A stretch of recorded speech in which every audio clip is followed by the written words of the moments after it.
സുഹൃത്തുക്കളെ, ഞാൻ സത്യം പറഞ്ഞു കഴിഞ്ഞാൽ ബിഗ് ബോസ് വിന്നറായിട്ടുള്ള അഖിൽമാരാരെ കുറച്ച് വാക്കുകളിൽ കുറച്ച് റെസ്പെക്ട് ചെയ്തിരുന്നു. ഒരു നിലപാടുണ്ട് കരുതി.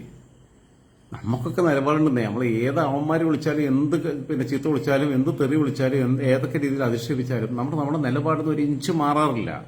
തെറ്റുപറ്റിയാൽ തെറ്റുപറ്റിയെന്ന് പറയും. അങ്ങനെയല്ല. അഖിൽമാരൊരു ഭയങ്കര കുറച്ച് ദിവസമായിട്ട് പഴയ അഖിൽമാരല്ല ഇപ്പം. അവർക്ക് അവന്റെ സൗകര്യം, പൈസ കൂടികൾ കിട്ടുന്നുണ്ടൊക്കെ ഉണ്ട്. അതിനനുസരിച്ച് പോയിക്കോട്ടെ. ഞാൻ ഇതുവരെ ഞാൻ ഒരു സ്റ്റോറിൽ അഖിൽമാർക്കെതിരെ നെഗറ്റീവായിട്ടൊന്നും പറഞ്ഞിട്ടില്ല. ഇപ്പൊ കാരണഭൂതന്റെ മുമ്പിൽ മുട്ടുമടക്കി നിൽക്കുക. കാരണഭൂതൻ ഇവനെക്കുറിച്ചൊന്ന് പരാമർശിച്ചു. അപ്പോഴത്തേക്ക് അങ്ങ് പൊങ്ങിപ്പോയി.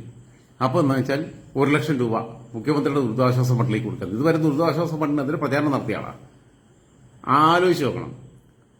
ഇവർക്കൊക്കെ ചില ആൾക്കാർ ചിലരോട് ചോദിക്കാറുണ്ടല്ലോ, നിനക്ക് അത്ര തന്തയുള്ളേ, നിനക്ക് അതേപോലെ ചില ആൾക്കാർ പറയുന്നുണ്ട് എനിക്ക് ഒറ്റ വാക്ക് തന്തയുള്ളൂ എന്ന് പറയാറുണ്ട്. ഈ തന്തമെന്ന് പറയുന്ന ഒന്നേ ഉണ്ടാവുകയുള്ളൂ. 4 പേര് കയറി 4 പേരുമായിട്ട് സെക്ഷൽ റിലേഷനിൽ ഏർപ്പെട്ടാലും അതിൽ ഒരാളുടെ ബീജത്തിന്റെ അംശത്തിൽ നിന്നാണ് ഒരു കുഞ്ഞുണ്ടാകുക.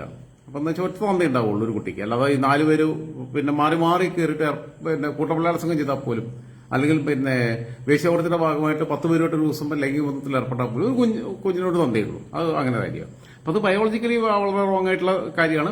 പൊളിറ്റിക്കലി കറക്റ്റ് ആയിട്ടുള്ള വാക്കല്ല എന്നുള്ള അഭിപ്രായങ്ങളൊക്കെ ഇക്കാലത്ത് ഉയർന്നു വരാറുണ്ട്. അതെന്തോ ആട്ടെ, അതിനെക്കുറിച്ച് ഞാൻ ഡീപ്പിലേക്ക് പോകുന്നില്ല. അഖിലില് സത്യം പറഞ്ഞു കഴിഞ്ഞാൽ ഞാൻ ശ്രീകരിയെ വിളിച്ചാലും നിർത്തി ഫോൺ എടുത്തു. പക്ഷെ ഞാൻ എന്റെ വായി എന്തെങ്കിലും പാർലമെന്ററി വാക്കുകൾ പോകുന്ന എടുത്തിട്ട് ഞാൻ വിളിച്ചിട്ടില്ല. വേണ്ട, എന്തിനാ വെറുതെ ഈ നാട് നന്നാവാൻ പോകുന്നില്ല. ഇപ്പൊ ഞാനായിട്ട് എന്തിനാ ഇങ്ങനെ ഒരുപാട് റിസ്ക് എടുക്കണമെന്ന് കരുതി കുറെ ശത്രുത ഉണ്ടാക്കി വെക്കുക. എല്ലായിടത്തും സെലിബ്രിറ്റികളുമായിട്ടും എല്ലാം ശത്രുത ഉണ്ടാക്കി വെക്കുക. അല്ലെങ്കിൽ മലയാള സിനിമയിലെ വല്ലിക്ക കുറച്ച് പണികൾ ചെയ്യുന്നുണ്ടെന്ന് കേട്ടു. ഒരു കംപ്ലൈന്റ് കൊടുത്തെന്നൊക്കെ കേട്ടു. എന്തായെന്ന് എനിക്കറിയില്ല. ആന്റോ ജോസഫും ബാക്കിയുള്ളവരൊക്കെ കൂടെ ഉണ്ടല്ലോ. ആകെ നോക്കട്ടെ അതിന്റെ വഴിക്ക്. ഞാൻ അടുത്ത ദിവസം അതിനെക്കുറിച്ച് ചോറ് ചെയ്യും. ബംഗ്ലാദേശ് ഞാൻ നാളെ രാവിലത്തേക്ക് മാറ്റി വെച്ചിട്ടുണ്ട്. ബംഗ്ലാദേശിന്റെ വളരെ കൃത്യമായ ചിത്രങ്ങളെക്കുറിച്ച് ഞാൻ ചെയ്യുന്ന ചാനൽ ചെയ്തിട്ടുണ്ട്. Smart pix media, SMARTPIX. എത്ര നാളുണ്ടാവുമെന്ന് എനിക്കറിയില്ല. ഞാൻ പലയിടത്തും ചെയ്ത് കഴിഞ്ഞാൽ അധികാരമൊന്നും ചെയ്യില്ല. ഞാനിപ്പോൾ എന്തായാലും ഇപ്പൊ കുറച്ച് ദിവസമായിട്ട് കൃത്യമായിട്ട് പോകുന്നുണ്ട്. ഇന്നലെ പോയി, മിനിഞ്ഞാന്ന് പോയി, ഇന്ന് പോയി. എന്തായാലും ഓരോ ദിവസം പോയിട്ട് മിനിഞ്ഞാന്ന് 6 തൊട്ട് 7:30 വരെ സ്റ്റുഡിയോ ബുക്ക് ചെയ്തു. വേറെ അവർ ഔട്ട്സോഴ്സ് സ്റ്റുഡിയോ ആണ് ബുക്ക് ചെയ്യുന്നത്. ഇന്നലെ പോയി 5 തൊട്ട് 6 വരെ. ഇന്നും 5 തൊട്ട് 6 വരെയായിരുന്നു പോയി. ഇന്നലെ പക്ഷേ 6 മണി കഴിഞ്ഞാൽ എത്തിയപ്പോൾ ഞാൻ വരാൻ നേരം വയ്ക്കുന്നത് ഗസ്റ്റ് വന്നപ്പോൾ. അപ്പോൾ 6 തൊട്ട് 7 വരെ ചെയ്തു. ഞാൻ ഇനിയിപ്പോൾ അഖിൽമാരാരുടെ ഒരു വീഡിയോ ഞാൻ കേൾപ്പിച്ചു തരാം. ഞാൻ പറഞ്ഞല്ലോ, ജോയി മാത്യുവിനൊക്കെ സ്റ്റാൻഡ്, അഖിലിനെ ഞാൻ സ്റ്റാൻഡ് എഴുതിയിട്ട് നമ്മളിങ്ങനെ ആൾക്കാർ നിലപാടിലേക്ക് നിൽക്കുന്നതായിരുന്നു. ഇത് പൈസ കൊണ്ട് അങ്ങോട്ട് മാറും, പൊക്കി പറഞ്ഞാൽ ഇങ്ങോട്ട് മാറും എന്നൊക്കെ പറഞ്ഞു കഴിഞ്ഞാൽ അല്പത്തരം കാണിക്കുന്നത് ശരിയല്ല എന്നുള്ള അഭിപ്രായം എനിക്കുണ്ട്. അഖിലിനോടുള്ള എല്ലാ മതിപ്പും എനിക്ക് നഷ്ടപ്പെട്ട് കഴിഞ്ഞിരിക്കുന്നു. ഇനിയിപ്പോൾ അവന്റെ ഇന്റർവ്യൂ ചെയ്യണമെന്ന് എനിക്ക് താല്പര്യമൊന്നുമില്ല. പ്രിയമുള്ളവരെ, എനിക്ക് വേണ്ടി സംസാരിക്കാൻ നിങ്ങൾ എല്ലാവരും ഉണ്ടെങ്കിലും അത് പൊതുമധ്യത്തിലേക്ക് എത്താൻ എനിക്ക് നന്നായിട്ട് വർത്താനം പറയാൻ അറിയുന്ന ഒരാളാ സംസാരിക്കാൻ. അതുകൊണ്ട് എനിക്ക് ഇഷ്ടമുണ്ടായിരുന്നേ. അയ്യോ സോറി, ഞാൻ മ്യൂട്ടായിപ്പോയി. ഞാൻ ഒന്നും കൂടി ആദ്യം തൊട്ട് കേൾപ്പിക്കാം.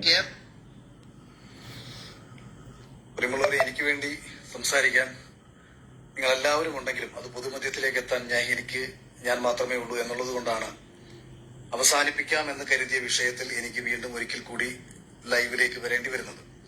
ഞാൻ ലൈവിലേക്ക് വരാനുണ്ടായ കാരണമെന്ന് പറയുന്നത്, മലയാള മനോരമ ദൃശ്യമാധ്യമം 1 മണിക്കൂർ മുമ്പ് ഒരു പുതിയ വാർത്ത ഇട്ടിരിക്കുകയാണ്. അതിന്റെ തലക്കെട്ട് ഇപ്രകാരമാണ്: വയനാടിനെ ചേർത്ത് പിടിച്ച് മമ്മൂക്കയും ലാലേട്ടനും, മാരാരെ തള്ളി നാട്. ഇതാണ് അവരുടെ ക്യാപ്ഷൻ എന്ന് പറയുന്നത്. എന്റെ ഒരു ഫോട്ടോയും അതിനകത്ത് വെച്ചിട്ടുണ്ട്. അപ്പം അതിൽ നിന്ന് തന്നെ എനിക്ക് മനസ്സിലായി ഞാൻ പറഞ്ഞത് എത്രത്തോളം ഇവർക്ക് എല്ലാവർക്കും പൊള്ളിയിട്ടുണ്ട് എന്നുള്ള കാര്യം. അപ്പം മനോരമ എന്തുകൊണ്ടാണ് ഈ വാർത്ത ഇട്ടത് എന്നത് തിരുവനന്തപുരത്ത് നിന്നും എനിക്കറിയാവുന്ന എന്റെ അടുത്ത സുഹൃത്തുക്കൾ, സർക്കാരുമായി ബന്ധപ്പെട്ടിട്ടുള്ള ആൾക്കാരിൽ നിന്നും എനിക്കറിയാൻ കഴിഞ്ഞത്, നേരത്തെ തന്നെ മുഖ്യമന്ത്രിയുടെ ഓഫീസ്, സംസ്ഥാന സർക്കാരിന്റെ PRO ഡിപ്പാർട്ട്മെന്റുമായി ബന്ധപ്പെട്ട് കേരളത്തിലെ എല്ലാ ദൃശ്യമാധ്യമങ്ങൾക്കും ഒരു കൃത്യമായ ഇൻഫർമേഷൻ കൊടുത്തിട്ടുണ്ട്. അഖിൽമാരാരെ യാതൊരു കാരണവശാലും പിന്തുണയ്ക്കാൻ പാടില്ല. പരമാവധി എനിക്കെതിരെയുള്ള വാർത്തകൾ അവർ ചെയ്യണമെന്ന് പറഞ്ഞുകൊണ്ട് PROയുടെ ഭാഗത്തു നിന്ന് ഒരു നിർദ്ദേശം പോയിട്ടുണ്ട്. അതുകൊണ്ട് അഖിലിനെതിരെ വാർത്തകൾ വരും എന്ന് വിളിച്ചു പറഞ്ഞ സമയത്ത് ഞാൻ കാര്യമാക്കിയില്ല. പക്ഷേ മനോരമയുടെ ഭാഗത്തു നിന്ന് എന്തായാലും അത്തരം ഒരു മഹത്തരമായിട്ടുള്ള ഒരു കാര്യം ഇപ്പോൾ ചെയ്ത സ്ഥിതിക്ക് എനിക്ക് കുറച്ച് കാര്യങ്ങൾ പറയാനുണ്ട്. എന്തുകൊണ്ടാണ് 2018 പ്രളയം വന്ന സമയത്തും ഞാൻ ഇതിനകത്തൊരു കാര്യം പറയാനുള്ളത്, സർക്കാർ PR വർക്ക് കൊടുക്കുന്നതിനകത്ത്, പരസ്യങ്ങൾ കൊടുക്കുന്നതിനകത്ത് ഒക്കെയുള്ള വലിയ സംഖ്യകൾ കിട്ടുക. അത് ഏറ്റവും കൂടുതൽ കിട്ടുന്ന ഒന്ന് മരം മുറിക്കാരുടെ റിപ്പോർട്ടറിനാ, ഒന്ന് 24-നാ കിട്ടുന്നത്. ഏഷ്യാനെറ്റിന് അതിന്റെ ഭാഗമായിട്ട് യാതൊരു ഇതുമില്ല. അത് മാത്രമല്ല, മനോരമയ്ക്ക് വല്ലാതെ കിട്ടുന്നില്ല. പിന്നെ ഇവർ കൊടുക്കുന്നത് ഓൺലൈൻ മീഡിയകൾ കൊടുക്കുന്നുണ്ട്. ഞാനൊക്കെ ഒന്ന് തല കുനിക്കാൻ തയ്യാറായാൽ മതി. 4 ദിവസം പിണറായി വിജയൻ സിന്ദാബാദ് എന്നുകൊണ്ട് ഞാൻ പിണറായി കാരണഭൂതൻ മഹാനാണെന്നുകൊണ്ട് 4 സ്റ്റോറി ചെയ്ത് കഴിഞ്ഞാൽ എനിക്കും കിട്ടും പരസ്യം. അങ്ങനെ ചെയ്യുന്ന ഒരുപാട് പേരുണ്ട്. ഓൺലൈൻ മീഡിയകളിൽ ഒരുപാട് സുഹൃത്തുക്കൾ എന്നോട് പറയാറുണ്ട്, നിങ്ങൾ ഒന്നുകിൽ നിങ്ങൾ കംപ്ലീറ്റ് BJP അനുകൂല സാധനങ്ങൾ ഇടുക, കേന്ദ്രത്തിൽ നിന്നുള്ള പരസ്യങ്ങൾ കിട്ടും. അല്ലെങ്കിൽ നിങ്ങൾ കംപ്ലീറ്റ് CPM അനുകൂലിടുക, കേരളത്തിലുള്ള പരസ്യം കിട്ടും. അല്ലാതെ മറ്റുള്ളവർക്ക് വേണ്ടി ചെയ്തിട്ട് എന്താ കാര്യം എന്നുള്ളത്. കാരണം ഒരു ദിവസം BJPക്കെതിരെ ചെയ്യും, ഒരു ദിവസം CPM-നെതിരെ ചെയ്യും, ഒരു ദിവസം ലീഗിനെതിരെ ചെയ്യും, ഒരു ദിവസം കോൺഗ്രസിനെതിരെ ചെയ്യും. ഇങ്ങനെ ചെയ്യരുതെന്ന് പറയാറുണ്ട്. അപ്പൊ ഇത് എന്തിനപ്പം അതിന് പോകേണ്ട ആവശ്യം?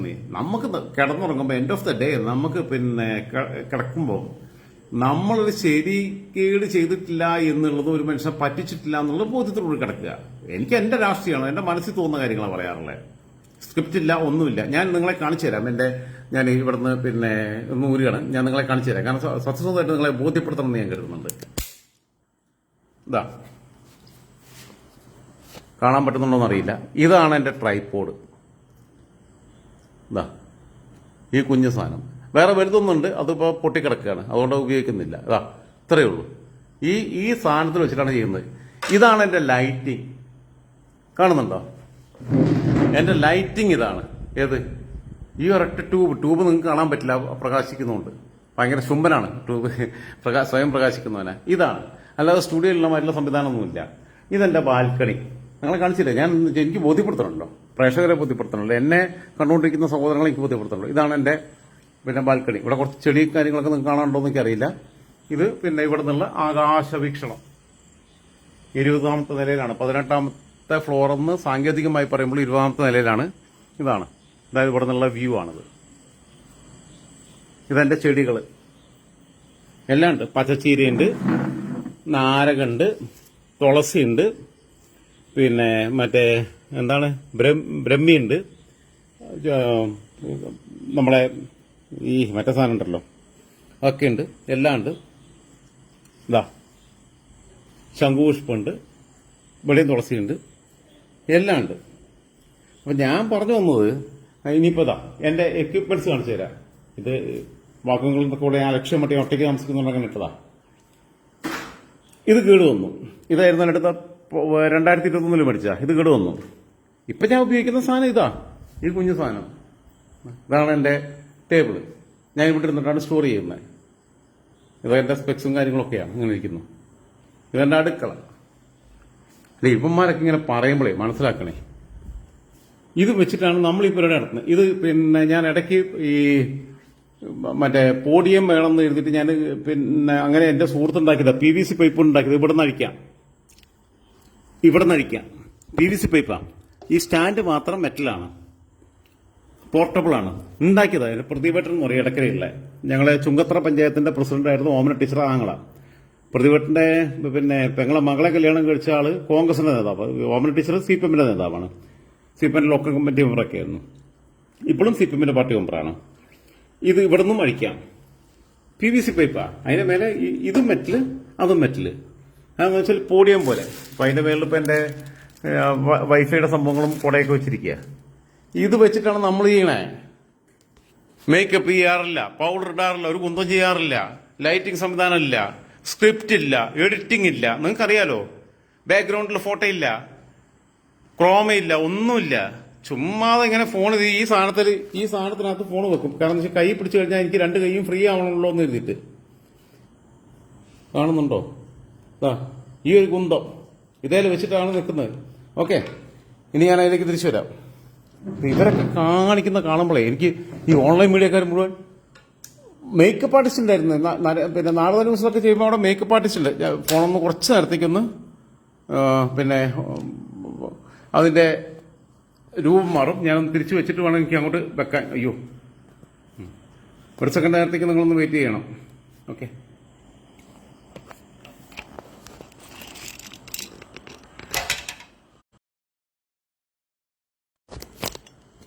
അയ്യോ പിന്നെ ഇത് കുളമായല്ലോ. ഓക്കെ, ഇങ്ങനെ വെച്ചിട്ട് നമ്മളിങ്ങനെ ഒരു സ്ക്രിപ്റ്റും ഇല്ല. സാധാരണഗതിയിൽ മറ്റേ പ്രോംപ്റ്ററൊക്കെ വെച്ചിട്ട് അതിനകത്ത് നോക്കിയിട്ടാണ് പിന്നെ പിള്ളേരെല്ലാം വായിക്കുക. നമ്മൾ ഒന്നുമില്ലാതെ ഒരു കുന്തമില്ലാതെ ഇരുന്ന് ചെയ്യണേ. ഞാൻ ഒരുപാട് സ്ഥാപനങ്ങളുടെ സ്റ്റുഡിയോയിൽ പോയിട്ടുള്ളതാണ്. ഞാൻ എന്റെ മനസ്സിൽ തോന്നുന്ന കാര്യങ്ങൾ പങ്കുവെക്കുന്നു. ക്യാമറയെ നിങ്ങളായിട്ട് സങ്കല്പിച്ചിട്ടാണ് ഞാൻ പങ്കുവെക്കുന്നത് കേട്ടോ. ഓക്കെ, ഞാൻ ഇനി ബാക്കി ഇയാളുടെ ഇതിലേക്ക് വരാം. എന്ന് വെച്ചാൽ ഈ പരസ്യം കിട്ടാൻ ബാക്കിയുള്ളതിനൊക്കെ ഒരു തിരിയും ഒന്ന് തല ഇങ്ങനെ വാങ്ങി കൊടുത്താൽ മതി. ഒന്നല്ലെങ്കിൽ സാറൊന്നൊരു വട്ടം വിളിച്ചാൽ മതി. എന്റെ പട്ടി വിളിക്കും. പട്ടിണി കിടന്ന് ചത്താലും ശരി ഞാൻ വിളിക്കില്ല. അന്ന് എന്നെ ആരെങ്കിലുമൊക്കെ നോക്കുന്നേ. പട്ടിണി കിടക്കാതൊക്കെ ആരെങ്കിലും നോക്കിക്കോളൂ, ഏതെങ്കിലും മനുഷ്യന്മാർ നോക്കിക്കോളൂ. അതിന് മാത്രമൊക്കെ നന്മ ജീവിതത്തിൽ ഈ 46 വയസ്സിനിടയിൽ ഞാൻ ചെയ്തിട്ടുണ്ട്. അതുകൊണ്ട് എന്നെ ആരെങ്കിലുമൊക്കെ നോക്കും. നോക്കിയിട്ടില്ലെങ്കിൽ കുഴപ്പമില്ല. അവരുടെ ചില പ്രയാസങ്ങളുണ്ട്, അവർക്ക് നോക്കാൻ പറ്റിയിട്ടില്ലെങ്കിൽ കുഴപ്പമൊന്നുമില്ല. ഓക്കെ, ഞാനിത് ബാക്കി കേൾപ്പിക്കാം. എനിക്ക് പിന്നെ അഖിലൊക്കെ കുറച്ചുകൂടി സ്റ്റാൻഡിൽ നിൽക്കുന്ന എഴുതി ചിന്തിക്കുന്ന ആളല്ലെന്ന് എഴുതി. ഇവരൊക്കെ എന്താണ് ഒരു നിലപാട് പണയം വെക്കുന്നതിന് ഒരു മടിയില്ലാത്ത രീതിയിലേക്ക് പോവുക.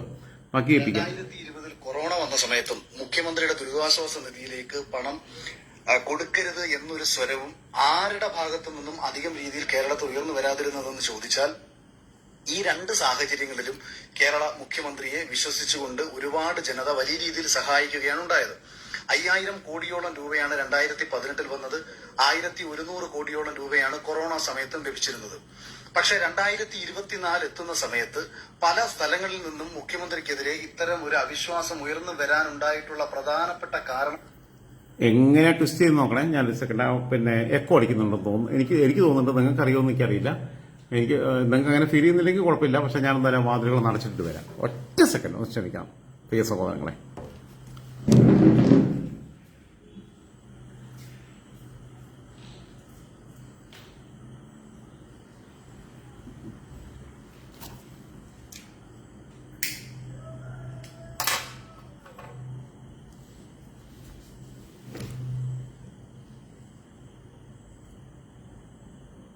എന്ന് ചോദിച്ചാൽ ഈ മനോരമ ഉൾപ്പെടുന്ന, ഈ ന്യൂസ് 24 ഉൾപ്പെടുന്ന, റിപ്പോർട്ടർ ഉൾപ്പെടുന്ന, ഏഷ്യാനെറ്റ് ഉൾപ്പെടുന്ന കേരളത്തിലെ എല്ലാ ദൃശ്യ മാധ്യമങ്ങളും ചാനൽ ചർച്ച ഉൾപ്പെടെ നടത്തി ഞാൻ ഉൾപ്പെടുന്ന പൊതുസമൂഹത്തിന്റെ മുന്നിൽ മുഖ്യമന്ത്രി ഒരു കള്ളനാണെന്നും ദുരിതാശ്വാസ നിധി വിശ്വസിക്കരുതെന്നും പറഞ്ഞുകൊണ്ട് ഈ ദൃശ്യ മാധ്യമങ്ങളൊക്കെ നടത്തിയ ചാനൽ ചർച്ചകളും അവർ നൽകിയ വാർത്തകളും ഒക്കെ തന്നെയാണ് എന്നെയും നിങ്ങളെയും നിങ്ങളിൽ പലരെയും സംശയത്തിന്റെ നിഴലിലാക്കിയത് എന്നും ഈ ഒരു അവസരത്തിൽ ഇത്തരമൊരു അപസ്വരങ്ങൾ ഉയർന്നു തുടങ്ങാനുണ്ടായിട്ടുള്ള പ്രധാന കാരണങ്ങൾ മുഖ്യമന്ത്രിയുടെ ഓഫീസിനെ സംശയനിഴലിലാക്കിക്കൊണ്ട് നിരവധി തവണ വാർത്തകൾ ചെയ്ത ഈ ദൃശ്യമാധ്യമങ്ങളാണ് എന്ന് തന്നെയാണ് ആദ്യം എനിക്ക് ദൃശ്യമാധ്യമങ്ങളെ ഞാൻ ന്യായീകരിക്കുന്നൊന്നുമില്ല ഈ വിഷയത്തിൽ പറയാനുള്ളത്. ദൃശ്യമാധ്യമങ്ങളെ ഞാൻ ന്യായീകരിക്കുന്നൊന്നുമില്ല. പക്ഷെ ദൃശ്യമാധ്യമങ്ങൾ പറയുകയാണ്, അത് കണ്ടിട്ട് പൊട്ടന്മാരായിട്ട് വിശ്വസിക്കുക. ദൃശ്യമാധ്യമങ്ങൾ പറയാണ് വയനാട്ടില് പിന്നെ പുഞ്ചിരിവട്ടത്തിന്റെ മേലെ മലയുടെ മേളില് പിണറായി വിജയന്റെ പോലീസ് ബോംബ് സ്ഫോടനം നടത്തി, അതുകൊണ്ടാണ് ഭൂകമ്പമുണ്ടായെന്ന് പറഞ്ഞു കഴിഞ്ഞാൽ ഇവൻ വാർത്ത ചെയ്യുക, ഇവൻ അതിന് പ്രതികരിക്കുക, ഞാൻ നിങ്ങളും വിശ്വസിക്കുക. അപ്പോൾ CMTRF-നെ കുറിച്ച്, മുഖ്യമന്ത്രിയുടെ ദുരിതാശ്വാസ നിധിയെക്കുറിച്ച് മാധ്യമങ്ങൾ വാർത്ത ചെയ്യുമ്പം മാധ്യമങ്ങളുടെ വാർത്തയ്ക്ക് അപ്പുറത്ത് ഞാൻ എന്റെ വീട്ടിൽ ഇപ്പോഴും മനോരമ മാതൃഭൂമി വരുത്തുന്നുണ്ട്. മുമ്പ് മാധ്യമവും വരുത്തിയിരുന്നു. 3 മാത്രം വരുത്തിയ സമയമുണ്ട്, കാരണം റെഫർ ചെയ്യാൻ വേണ്ടിയിട്ട്. പിന്നെ മാധ്യമം പിന്നെ ഇവന്മാരെ തൊലിഞ്ഞ വർഗീയത കൊണ്ട് ഞാനങ്ങ് ഒഴിവാക്കിയതാണ്. പിന്നെ ജയ്ഹിന്ദ് ചാനല്, കൈരളി ചാനല്, ജനം TV, മറ്റേ TV ഒന്നും ഞാൻ കാണാറില്ല. സുപ്രഭാതം പത്രം, ചന്ദ്രിക പത്രം, വീക്ഷണം പത്രം, കോൺഗ്രസിന്റെ, CPM-ന്റെ ദേശാഭിമാനി, പിന്നെ ഇവരെ CPI-ക്കാരെ ജനയുഗം പൂട്ടിപ്പോയി തോന്നുന്നു. ഇതൊന്നും ഞാൻ വായിക്കാറുമില്ല. വെറുതെ കണ്ടാൽ പോലും വായിക്കാറില്ല. ടോയ്ലറ്റിലും കൊണ്ടിടാൻ പറ്റില്ല. കാരണം വെച്ചാൽ ഇവർ വളരെ പിന്നെ ടോയ്ലറ്റ് ടിഷ്യൂ ആയിട്ട് പോലും യൂസ് ചെയ്യാൻ പറ്റത്തില്ല. ഇത് വെള്ളമില്ലാത്തടത്ത് അതുകൊണ്ട് തുടയ്ക്കാൻ എഴുതി കഴിഞ്ഞാൽ പോലും പറ്റില്ല. കാരണം എന്ന് വെച്ചാൽ ഇതിനകത്ത് അവർ ഉപയോഗിക്കുന്ന പേപ്പറിന്റെ ക്വാളിറ്റി വളരെ മോശമാണ്. അവരുപയോഗിക്കുന്ന മഷിയുടെ ക്വാളിറ്റി വളരെ മോശമാണ്. നമുക്ക് വല്ല ത്വക്ക് രോഗം പിടിക്കും. അതുകൊണ്ട് ഞാനത് ഉപയോഗിക്കാറില്ല. അപ്പൊ അഖിൽ മാരാർ ഞാൻ ചോദിക്കുന്നത് ഇത്രയേ ഉള്ളൂ. അഖിലിന്റെ സ്റ്റാൻഡ് മാറി നിങ്ങൾ ആലോചിച്ച് നോക്കണം. എന്താണ്, ഞാൻ അത്ര കണ്ട് വിശ്വസിച്ചിരുന്നു. ഞങ്ങൾ നേരിട്ട് കണ്ട് സംസാരിച്ചതാ. ഒരു സ്റ്റാൻഡിൽ നിൽക്കുന്ന എഴുതുക, പൊളിറ്റിക്കലി സ്റ്റാൻഡ് വേണം. സെലിബ്രിറ്റി ആകുമ്പോഴത്തേക്ക് ഇതെല്ലാം സ്വയം മറന്നു പോകരുത്. അഖിലിനെ സെലിബ്രിറ്റി ആയിട്ടോ ബിഗ് ബോസ് താരമായിട്ടോ അല്ല ഞാൻ കണ്ടിട്ടില്ലേ. ഒരു രാഷ്ട്രീയമായ നിലപാടുള്ള വ്യക്തി എന്നുള്ള രീതിയിലുള്ള സാമൂഹ്യ വിഷയങ്ങൾക്കൊക്കെ ഇടപെടാൻ കഴിവുള്ള ഒരാൾ എന്നുള്ള രീതിയിലുള്ള ഒരാളായിട്ടാണ് ഞാൻ കണ്ടിട്ടുള്ളത്. അങ്ങനെയാണ് ഞാൻ ഇഷ്ടപ്പെട്ടിട്ടുള്ളത്. പക്ഷെ അതെല്ലാം തകർത്ത് കളഞ്ഞ് ഇപ്പം എന്ന് വെച്ചാൽ വെറും മറ്റിടത്ത് ഉദ്ഘാടനം ചെയ്യാൻ പോകണവരും മുഖ്യമന്ത്രി എന്റെ പേര് പറഞ്ഞൊന്നും വരുന്നത്. ഞാൻ ബാക്കിയുള്ള നിങ്ങളെ കാണിച്ചു തരാം. ഇന്ന് ഇട്ടേക്കുന്ന ഒരു സ്റ്റോറി ഉണ്ട്. മനോരമയുടെ ന്യൂസിൽ വന്ന ഒരു വാർത്തയാണ്. വിവരാവകാശ രേഖ ആവശ്യപ്പെട്ടിട്ട് വിവരാവകാശം നൽകിയിരുന്നില്ല. അതായത് കൃത്യമായ കണക്കുകൾ മുഖ്യമന്ത്രിയുടെ ദുരിതാശ്വാസ നിധിയിൽ ചോദിച്ചുകൊണ്ട് കൊച്ചിയിലുള്ള ഒരു പേര് മറന്നുപോയി, ഒരു നമ്പൂതിരി, അദ്ദേഹം ഒരു വിവരാവകാശ രേഖ നൽകിയിരുന്നുവെന്നും അദ്ദേഹത്തിന് വിവരാവകാശം ലഭിക്കുന്നില്ല എന്ന് പറഞ്ഞുകൊണ്ട് മനോരമയുടെ തന്നെ ഒരു വാർത്തയാണ് ഞാനിട്ടത്. അല്ലാതെ നമ്മുടെ ഹാഷ്മി എന്റെ സുഹൃത്താണ്, ഹാഷ്മിയുടെ ഒരു വലിയ ഇൻട്രോ ഉണ്ടായിട്ടുണ്ടല്ലോ മുഖ്യമന്ത്രിയുടെ ദുരിതാശ്വാസ നിധിയുമായി ബന്ധപ്പെട്ട്. അപ്പൊ ഇതിന് മുൻപ് ഉണ്ടായിരുന്നതാണെന്നും ഇപ്പോൾ അങ്ങനെ ഇല്ല എന്നും പറഞ്ഞുകൊണ്ട് ഹാഷ്മി ഉൾപ്പെടെയുള്ള ആൾക്കാർ രംഗത്ത് വന്നിട്ടുണ്ട്. അതെന്താണ് ഇവരപ്പോ ഒരു കാലത്ത് പറയുന്നൊന്നും ഇവർ പച്ചക്കള്ളത്തരമാണോ പറയുന്നത്? അങ്ങനെ മാപ്പ് പറയട്ടെ. കേരളത്തിലെ ദൃശ്യമാ ആഷ്മി പറഞ്ഞു കേട്ടിട്ടാണോ ഇവൻ നിലപാടെടുക്കുന്നത്? ആഷ്മി വളരെ എളിമയുള്ള സാധാരണക്കാരനായ ഒരു മനുഷ്യനായിട്ട് നിൽക്കുന്ന ഒരാളാ ആഷ്മിയുടെ അനുവാദം ഇല്ലാതെ എനിക്കിപ്പോ ഞാൻ തമ്മിൽ നടന്നിട്ടുള്ള കൺവെർസേഷന്റെ ഓഡിയോടെ പ്ലേ ചെയ്ത് കേൾപ്പിക്കാൻ ശരികടാ. ബഹുമാനത്തോടു കൂടി അല്ലാത്തൊരു വാക്ക് പറയാത്ത ഒരാളാ ആഷ്മി. മാത്രവുമില്ല മാധു ദാസ്, അയ്യപ്പദാസ്, ഞങ്ങൾ ഒരുമിച്ച് പോസ്റ്റ് ഗ്രാജുവേഷൻ പി ജി ചെയ്തവരാ. ഇന്ന് വരെ ഒരു തലക്കനോ ഒരു ജാടയില്ലാതെ സംസാരിക്കുന്നവരാ. അങ്ങനെ കാണിക്കുന്ന കുറെ എണ്ണുണ്ട്. അതെല്ലാം റിപ്പോർട്ടർ ചാനലിലേക്ക് പോയി. ഇവന്മാരെ കോപ്പിലെ ചാനലിലേക്ക് മലയാളം മുഴുവൻ വെട്ടിമുറിച്ചു കൊണ്ടിട്ട് അതിനകത്തുള്ള പൈസക്ക് വിലക്കെടുക്കാൻ പറ്റുന്നവരെ മുഴുവൻ അവിടെ കൊണ്ടേ. കുറച്ചെങ്കിലും മര്യാദയിരിക്കുന്ന സ്മൃതിയാ. ആരുണ്ട് കമ്മികളുടെ നേതാവ്, CPM സംസ്ഥാന സെക്രട്ടറി ആക്കണോ സുജയ, സംഘികളുടെ നേതാവ്. എടോ BJPയുടെ സംസ്ഥാന പ്രസിഡന്റ് ആക്കണോ സുരേന്ദ്രൻ എന്തായാലും മാറാൻ നിൽക്കുകയല്ലേ? അല്ലെങ്കിൽ സ്മൃതി ഇറാനി തോറ്റതിന് പകരം കേന്ദ്രത്തിലെ ഏതെങ്കിലും മന്ത്രിയാക്ക്, എന്നിട്ട് അവളെ ഏതെങ്കിലും രാജ്യസഭയിൽ നിങ്ങൾ മത്സരിപ്പിച്ച് വിജയിപ്പിക്ക്. പോട്ടന്മാര് ഇതും കണ്ടിട്ടാണോ തീരുമാനം എടുക്കുന്നത്? ചാനലിനകത്ത് വർക്ക് ചെയ്യുമ്പോൾ അതിൻ്റെതായിട്ടുള്ള ചില സ്റ്റൈലുണ്ട്. എന്നെ പോലെ എന്റെ പേജല്ല, വായി തോന്നുന്നെല്ലാം വിളിച്ചു പറയാൻ പറ്റത്തില്ല. എനിക്ക് പെട്ടെന്ന് പറയാൻ പറ്റുന്ന പോലെ ഞാൻ ചാനലിനകത്ത് പോയിട്ട് വർക്ക് ചെയ്യുകയാണെങ്കിൽ പറ്റുമോ? അതുകൊണ്ടല്ലേ ഞാൻ പലയിടത്തും ഓഫർ ഉണ്ടാകുമ്പോൾ ഞാൻ ഇവിടെ പോകാത്ത. എനിക്ക് രാവിലെ മോൺ ടു ഈവനിങ് എന്നുള്ളൊരു വർക്കിംഗ് ഷെഡ്യൂൾ എനിക്ക് പറ്റത്തില്ല. 1 മണിക്കൂർ എവിടെയെങ്കിലും പോയിട്ട് ഏതെങ്കിലും ചാനലിന് പോയിട്ട് സ്റ്റുഡിയോയിൽ പോയിട്ട് 2 സ്റ്റോറി എടുത്ത് കൊടുക്കുക, അതിന്റെ പൈസ മേടിച്ചിങ് പോരുക എന്നുള്ളതല്ലാതെ നമുക്ക് മറ്റേ നടക്കത്തില്ല. ഓക്കെ. സുഹൃത്തെ ജയേന്ദ്രൻ എന്ന് പറഞ്ഞ സുഹൃത്തുണ്ട്, രാജൻജി അങ്ങനെ അടച്ചാക്ഷേപിക്കാനായിട്ടില്ല, കുറച്ചുകൂടി വെയിറ്റ് ചെയ്യും, പുതിയ കാര്യങ്ങൾ അഖിലിനും പറയും. പക്ഷെ അഖിൽ ഇന്ന് പറഞ്ഞിട്ടുള്ളത് 3 ദിവസമാണെന്നുള്ളത് പറയാതിരിക്കാൻ പറ്റത്തില്ലോ. ഇതുവരെ ഞാൻ അഖിലിനെ കുറിച്ച് മോശമായിട്ട് ഒന്നും പറഞ്ഞിട്ടില്ല. Since the beginning I never made any statement against him. ഒരിക്കൽ പോലും. അഖിലാണ് ബിഗ് ബോസിനോട് എന്നെ അടുപ്പിച്ചത്. മനസ്സിലായി. പിണറായി വിജയനോട് മാപ്പ് പറഞ്ഞുകൊണ്ട് മുഖ്യമന്ത്രിയുടെ ദുരിതാശ്വാസ നിധിയിൽ യാതൊരു പ്രശ്നങ്ങളും ഇല്ല എന്ന് ആദ്യം ഇവർ മാപ്പ് പറയട്ടെ. കേരളത്തിലെ ജനങ്ങളെ മുഴുവൻ വെറും വാർത്തയ്ക്ക് വേണ്ടിയിട്ടാണ് നിങ്ങൾ തെറ്റിദ്ധരിപ്പിക്കുന്നുണ്ടെന്നുണ്ടെങ്കിൽ സത്യസന്ധമായി പ്രവർത്തിക്കുന്ന കേരളത്തിലെ CMന്റെ ഓഫീസിനെ കേരളത്തിലെ ജനങ്ങൾക്കിടയിൽ സംശയത്തിന്റെ നിഴലിലാക്കാൻ നിങ്ങൾക്ക് കഴിഞ്ഞിട്ടുണ്ടെന്നുണ്ടെങ്കിൽ നിങ്ങൾ ആദ്യം മാപ്പ് പറഞ്ഞിട്ട് ഞങ്ങളെ പോലുള്ള ആൾക്കാർ എന്തുകൊണ്ട് ഈ ഒരു അവസരത്തിൽ മുഖ്യമന്ത്രിയുടെ ദുരിതാശ്വാസ നിധിയിലേക്ക് പൈസ ഞാൻ എന്റെ വ്യക്തിപരമായിട്ട് കൊടുക്കുന്നില്ല എന്ന് മാത്രമേ ഞാൻ തുടക്കത്തിലും പറഞ്ഞിട്ടുള്ളൂ, പിന്നീടും പറഞ്ഞിട്ടുള്ളൂ. അപ്പൊ ഇത് എനിക്ക് മാധ്യമങ്ങളോട് പറയാനുള്ളതാണ്. ഈ നാട്ടിൽ ഏതെങ്കിലും വിധത്തിൽ ഏതെങ്കിലും ജനങ്ങൾ ഇന്ന് ഇതിനെതിരെ ഒരു ശബ്ദം ഉയർത്തിയിട്ടുണ്ടെന്നുണ്ടെങ്കിൽ അതിനുള്ള പ്രധാന കാരണക്കാർ നിങ്ങളാണ്. നിങ്ങൾ ആദ്യം മുഖ്യമന്ത്രിയോടും മുഖ്യമന്ത്രിയുടെ ഓഫീസിനോടും CMDRFനോടും മാപ്പ് പറഞ്ഞ് നിങ്ങൾ തന്നെ തെളിയിച്ചു കൊണ്ടുവരൂ. ഇത് വളരെ സുതാര്യമാണ്, ഒരു പ്രശ്നങ്ങളുമില്ല. ഇന്നലകളിലെ കണക്കുകൾ നിങ്ങൾ തന്നെ പുറത്തുവിടും. ഇനി 2, ഇടതുപക്ഷത്തിൽ ഇഷ്ടപ്പെടുന്ന സുഹൃത്തുക്കളെ നിങ്ങൾ സത്യസന്ധമായി പറഞ്ഞാൽ എന്നെ നിങ്ങൾ പ്രകോപിപ്പിച്ചതിന്റെ അടിസ്ഥാനത്തിലാണ് ഞാൻ പിന്നീട് ശക്തമായ രീതിയിൽ നിങ്ങൾക്കെതിരെ ചില കാര്യങ്ങൾ പറയാനുണ്ടായ സാഹചര്യം എന്ന് പറയുന്നത്. എന്തെന്നാൽ ഞാൻ പറഞ്ഞത് മുഖ്യമന്ത്രിയുടെ ദുരിതാശ്വാസത്തിലേക്ക് പണം നൽകുന്നില്ല. ജൂൺ 23 ആഭ്യന്തരമന്ത്രി അമിത്ഷാ ഇവിടെ പറഞ്ഞതിനകത്ത് ഞാൻ യോജിക്കുന്നു. ഈ പ്രകോപിച്ചതിന്റെ അടിസ്ഥാനത്തിലാണ് പറഞ്ഞതെന്ന് പറഞ്ഞത്. അത് ഈ സൈബർ കമ്മികളുടെ ഭാഗത്ത് പറ്റിയിട്ടുള്ള ഏറ്റവും വലിയ പിഴവാണ്. ഞാൻ സത്യം പറഞ്ഞ ജീവിതത്തിൽ ഒരു 5-6 ദിവസം മുമ്പ് വരെ മുഖ്യമന്ത്രിയുടെ ദുരിതാശ്വാസ നിധിക്കെതിരെ ഒന്നും പറയാത്ത ആളായിരുന്നു. പറഞ്ഞിട്ടില്ല. ഞാൻ ഈ വർഷം അങ്ങനത്തെ കാര്യേ പറഞ്ഞിട്ടില്ല തുടക്കത്തിൽ. അതിലേക്ക് കൊടുക്കണമെന്നും കരുതിയിരുന്ന ആളാണ്. അപ്പൊ ഇവന്മാര് എന്റെ പിന്നെ പേരും വെച്ചിട്ട് വ്യാപകമായ പ്രചരണം, ഒരാൾ ഈ ഷാജി മറ്റേ ഗ്രൂപ്പില് മറിച്ചവര് അങ്ങനെ പ്രചരിപ്പിക്കുക. ചാൾസ് കറിയും രാജൻ ജോസഫും പിന്നെ മറിച്ചവരും കൂടി ഇതിനെ തകർക്കാൻ നിൽക്കുകയാണ്. മുഖ്യമന്ത്രിയുടെ ദുരിതാശ്വാസ നിധിക്കെതിരെ പിന്നെ അവർ പ്രചരണം നടത്തുകയാണെന്നാണ് ഇവന്മാര് വ്യാജ പ്രചരണം നടത്തിയ. അപ്പൊ ഞാൻ കരുതി എന്നാ ഞാനങ്ങ് തുടങ്ങാന്ന് കരുതി.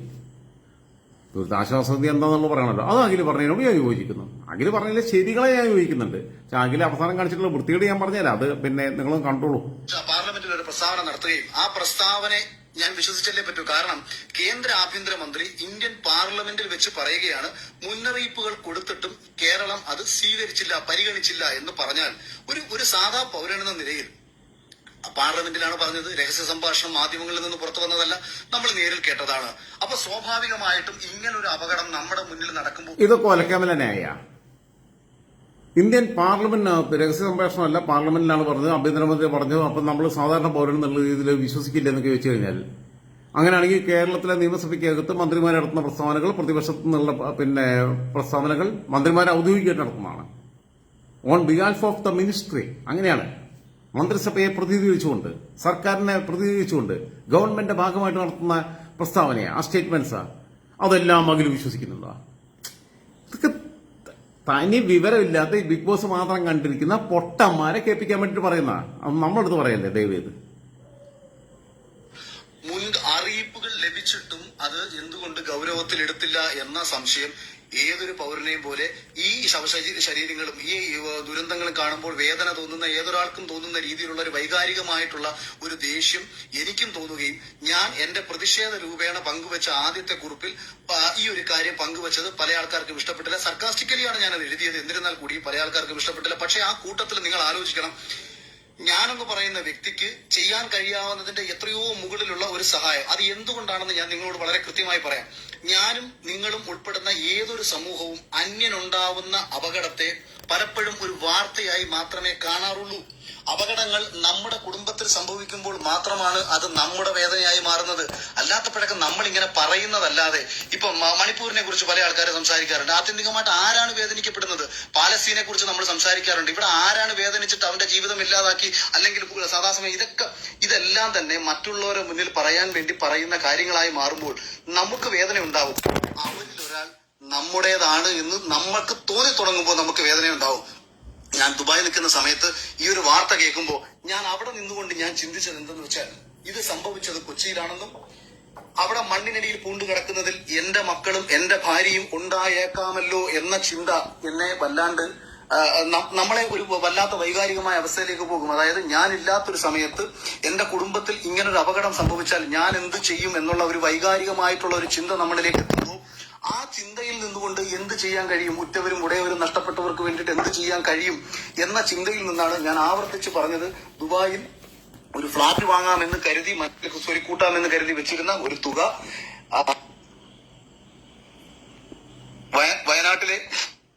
വയനാട്ടിലെ ജനങ്ങൾക്ക് വേണ്ടി മാറ്റിവെക്കണമെന്ന് ചിന്തിച്ചത് എന്റെ കയ്യിൽ കുമിഞ്ഞുകൂടിയ പണമുണ്ടായതുകൊണ്ടോ, ആ സമയത്ത് തന്നെ ഞാൻ ഒരു കാര്യം കൂടി പങ്കുവച്ചിരുന്നു. അതിന് തൊട്ടു മുമ്പ് ഒരാഴ്ച എന്റെ നാട്ടിലുള്ളവരും അല്ലാത്തവരും വിളിച്ചതിനെ തുടർന്ന് ഒരു 25,000-ഓളം രൂപ ഞാൻ പലർക്കാട്, ഇവിടെ ചെറിയൊരു റേഞ്ച് പ്രശ്നമുണ്ട്, അപ്പൊ ഞാനിത്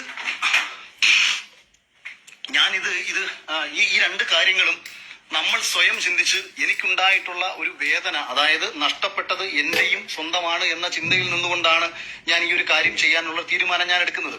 അപ്പോൾ ഇങ്ങനൊരു കാര്യം ഞാൻ ചെയ്യാമെന്ന് പറഞ്ഞപ്പോൾ മുഖ്യമന്ത്രിയെ വിമർശിച്ചു എന്ന് പറയുന്ന ഒരു കാരണത്തെ മുൻനിർത്തിക്കൊണ്ട് നല്ലൊരു ശതമാനം ഇടതുപക്ഷ സൈബർ അനുകൂലികൾ അവർ എനിക്കെതിരെ കടന്നാക്രമിച്ചുകൊണ്ട് വാർത്തകൾ ഇടാൻ തുടങ്ങിയപ്പോഴാണ് ഞാൻ നിങ്ങളെയും കടന്നാക്രമിച്ചുകൊണ്ട് വീണ്ടും പോസ്റ്റുകൾ ചെയ്യാൻ തുടങ്ങിയതെന്ന് നിങ്ങൾ മനസ്സിലാക്കുക. അല്ലാതെ ഈ വിഷയത്തിൽ നിങ്ങളോട് എനിക്ക് പ്രത്യേകിച്ച് ദേഷ്യമൊന്നും, നിങ്ങൾ ഒരുപാട് ഡിവൈഎഫ്ഐക്കാരും ഒരുപാട് ഇടതുപക്ഷ സന്നദ്ധ പ്രവർത്തകരും ഒക്കെ തന്നെ വയനാട്ടിലൊക്കെ പോയി കിടന്ന് കഷ്ടപ്പെടുന്നതൊക്കെ എനിക്കറിയാം. പക്ഷെ അങ്ങോട്ടും ഇങ്ങോട്ടും വൈകാരികമായിട്ട് പ്രൊവോക്ക് ചെയ്തതിന്റെ ഫലമായിട്ട് നിങ്ങളെയും ഞാൻ പ്രൊവോക്ക് ചെയ്തിട്ടുണ്ടെന്ന് എനിക്കറിയാം.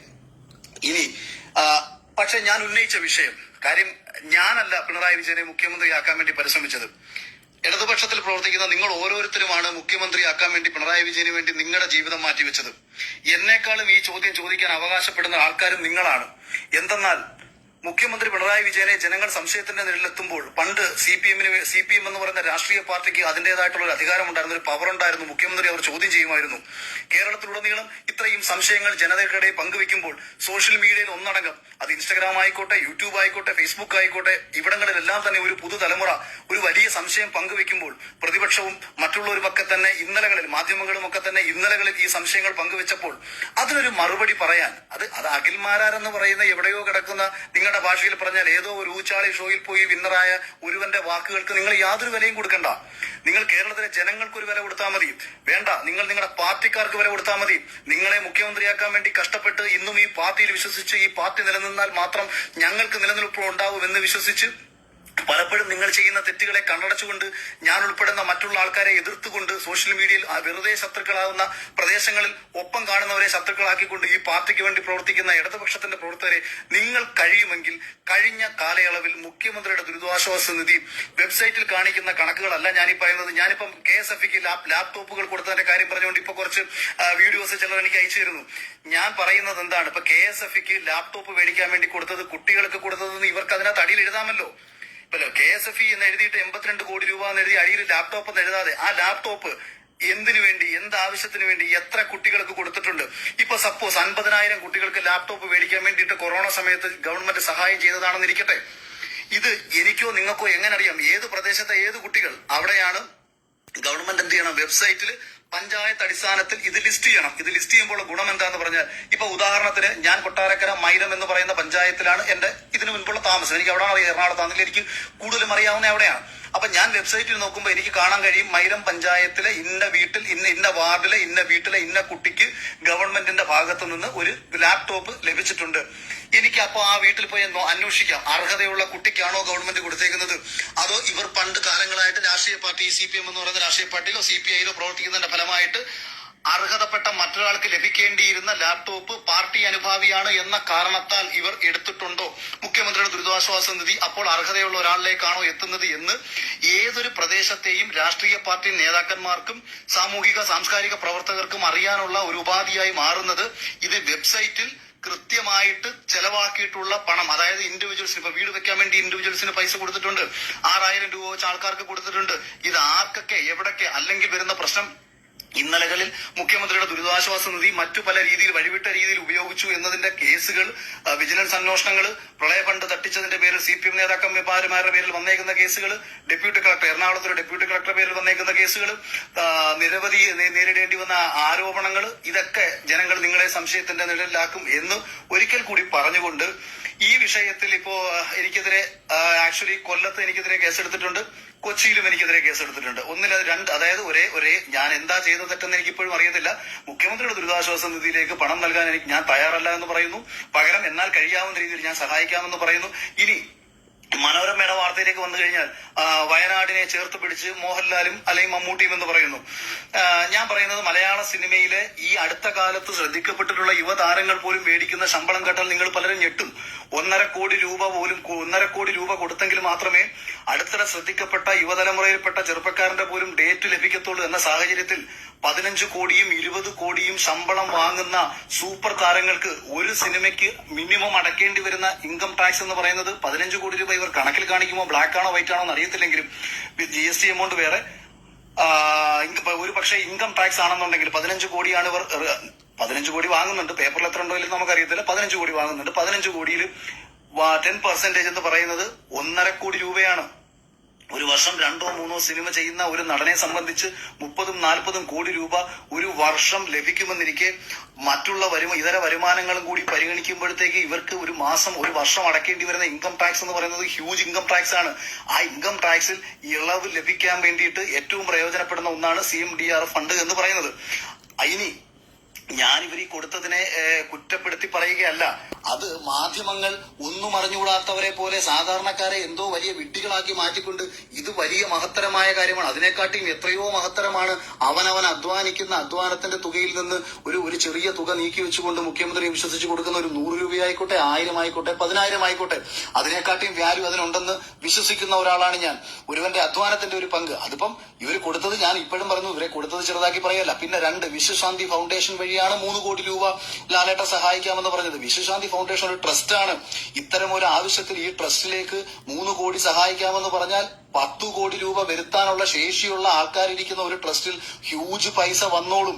ട്രസ്റ്റുകൾ വഴി സഹായിക്കുന്നവർക്ക് ഇത്തരം കാര്യങ്ങളൊക്കെ ചെയ്യാൻ പറ്റും. അതുകൊണ്ട് ഇതെന്തോ മഹത്തരമാണ് എന്ന രീതിയിൽ മാധ്യമങ്ങൾ പെരുപ്പിച്ചത് കൊണ്ടാണ് എനിക്കിതിപ്പോൾ പറയേണ്ടി വരുന്നത്.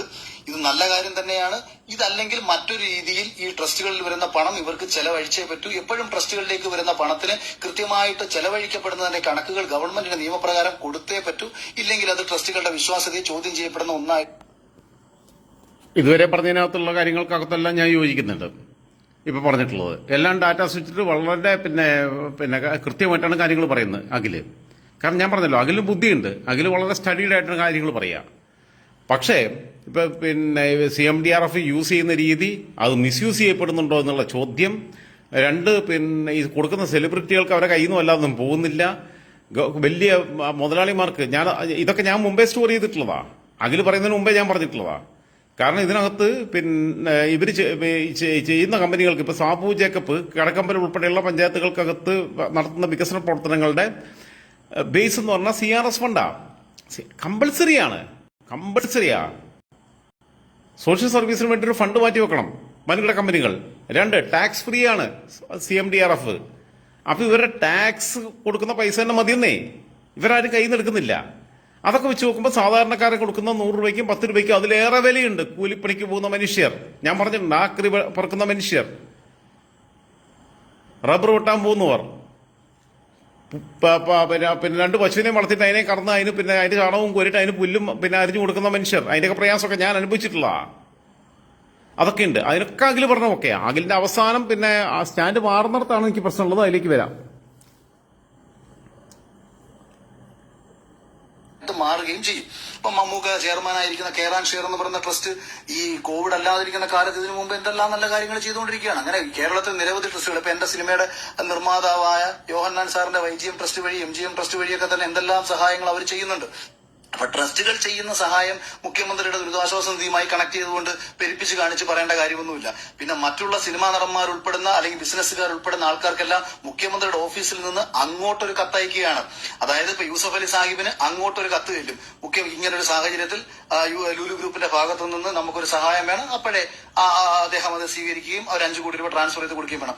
ഇല്ലെങ്കിൽ നിങ്ങളൊരു കോമൺ സെൻസ് ചിന്തിച്ചു നോക്കൂ. കേരളത്തിൽ ബിസിനസ് ചെയ്യുന്ന ഒരു വലിയ ബിസിനസ്സുകാരന് മുഖ്യമന്ത്രിയുടെ ഓഫീസിൽ നിന്ന് ഒരു കത്തോ ഒരു കോളോ ചെല്ലുകയും പണം കൊടുക്കത്തില്ല എന്ന് അവർ പറയുകയും ചെയ്താൽ അവന്റെ കേരളത്തിലുള്ള അവസ്ഥ നിങ്ങളൊന്ന് ആലോചിച്ച് നോക്കും.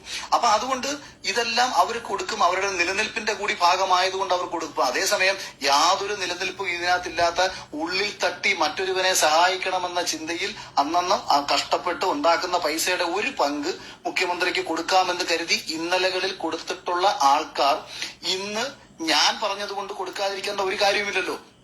ഇപ്പൊ ഇവരെ ഇത്രയും കാര്യമായിട്ട് ഇത് വാർത്തയും അല്ലെങ്കിൽ ഇതിനെതിരെ സംസാരിക്കുകയൊക്കെ ചെയ്യുന്നു. എനിക്കിപ്പോഴും മനസ്സിലാവാത്തത്, എവിടെയോ കിടക്കുന്ന ഒരു അഖിൽമാരാർ വന്ന് ഫേസ്ബുക്കിൽ ഒരു പോസ്റ്റ് ഇട്ട് കഴിഞ്ഞാൽ കേരളത്തിലുള്ള ജനത മുഖ്യമന്ത്രിയുടെ ദുരിതാശ്വാസ നിധിയിലേക്ക് പൈസ കൊടുക്കില്ല എന്ന് പറഞ്ഞാൽ നിങ്ങൾ എന്താണ് ഉദ്ദേശിക്കുന്നത്? മുഖ്യമന്ത്രി പറയുന്നതിനെക്കാട്ടിയും വിശ്വാസം ഞാൻ പറയുന്നത് എന്ന രീതിയിലാണോ? അപ്പൊ അങ്ങനെയാണെന്നുണ്ടെങ്കിൽ ഞാൻ അതിന്റെ പേരിൽ ഞാനൊന്ന് സ്വയം പൊങ്ങി നടക്കാം. കൊള്ളാം, ഞാൻ പറഞ്ഞു കഴിഞ്ഞാൽ കേരളത്തിൽ ആരും കൊടുക്കത്തില്ല, മുഖ്യമന്ത്രി പറഞ്ഞാൽ ഒരു മനുഷ്യൻ കൊടുക്കത്തില്ല, ഞാൻ പറഞ്ഞാലേ കൊടുക്കത്തുള്ളൂ, അങ്ങനെ വല്ലതും ഉണ്ടോ? ഇത് സാമാന്യ ബോധമില്ലാത്ത രീതിയിലാണ്.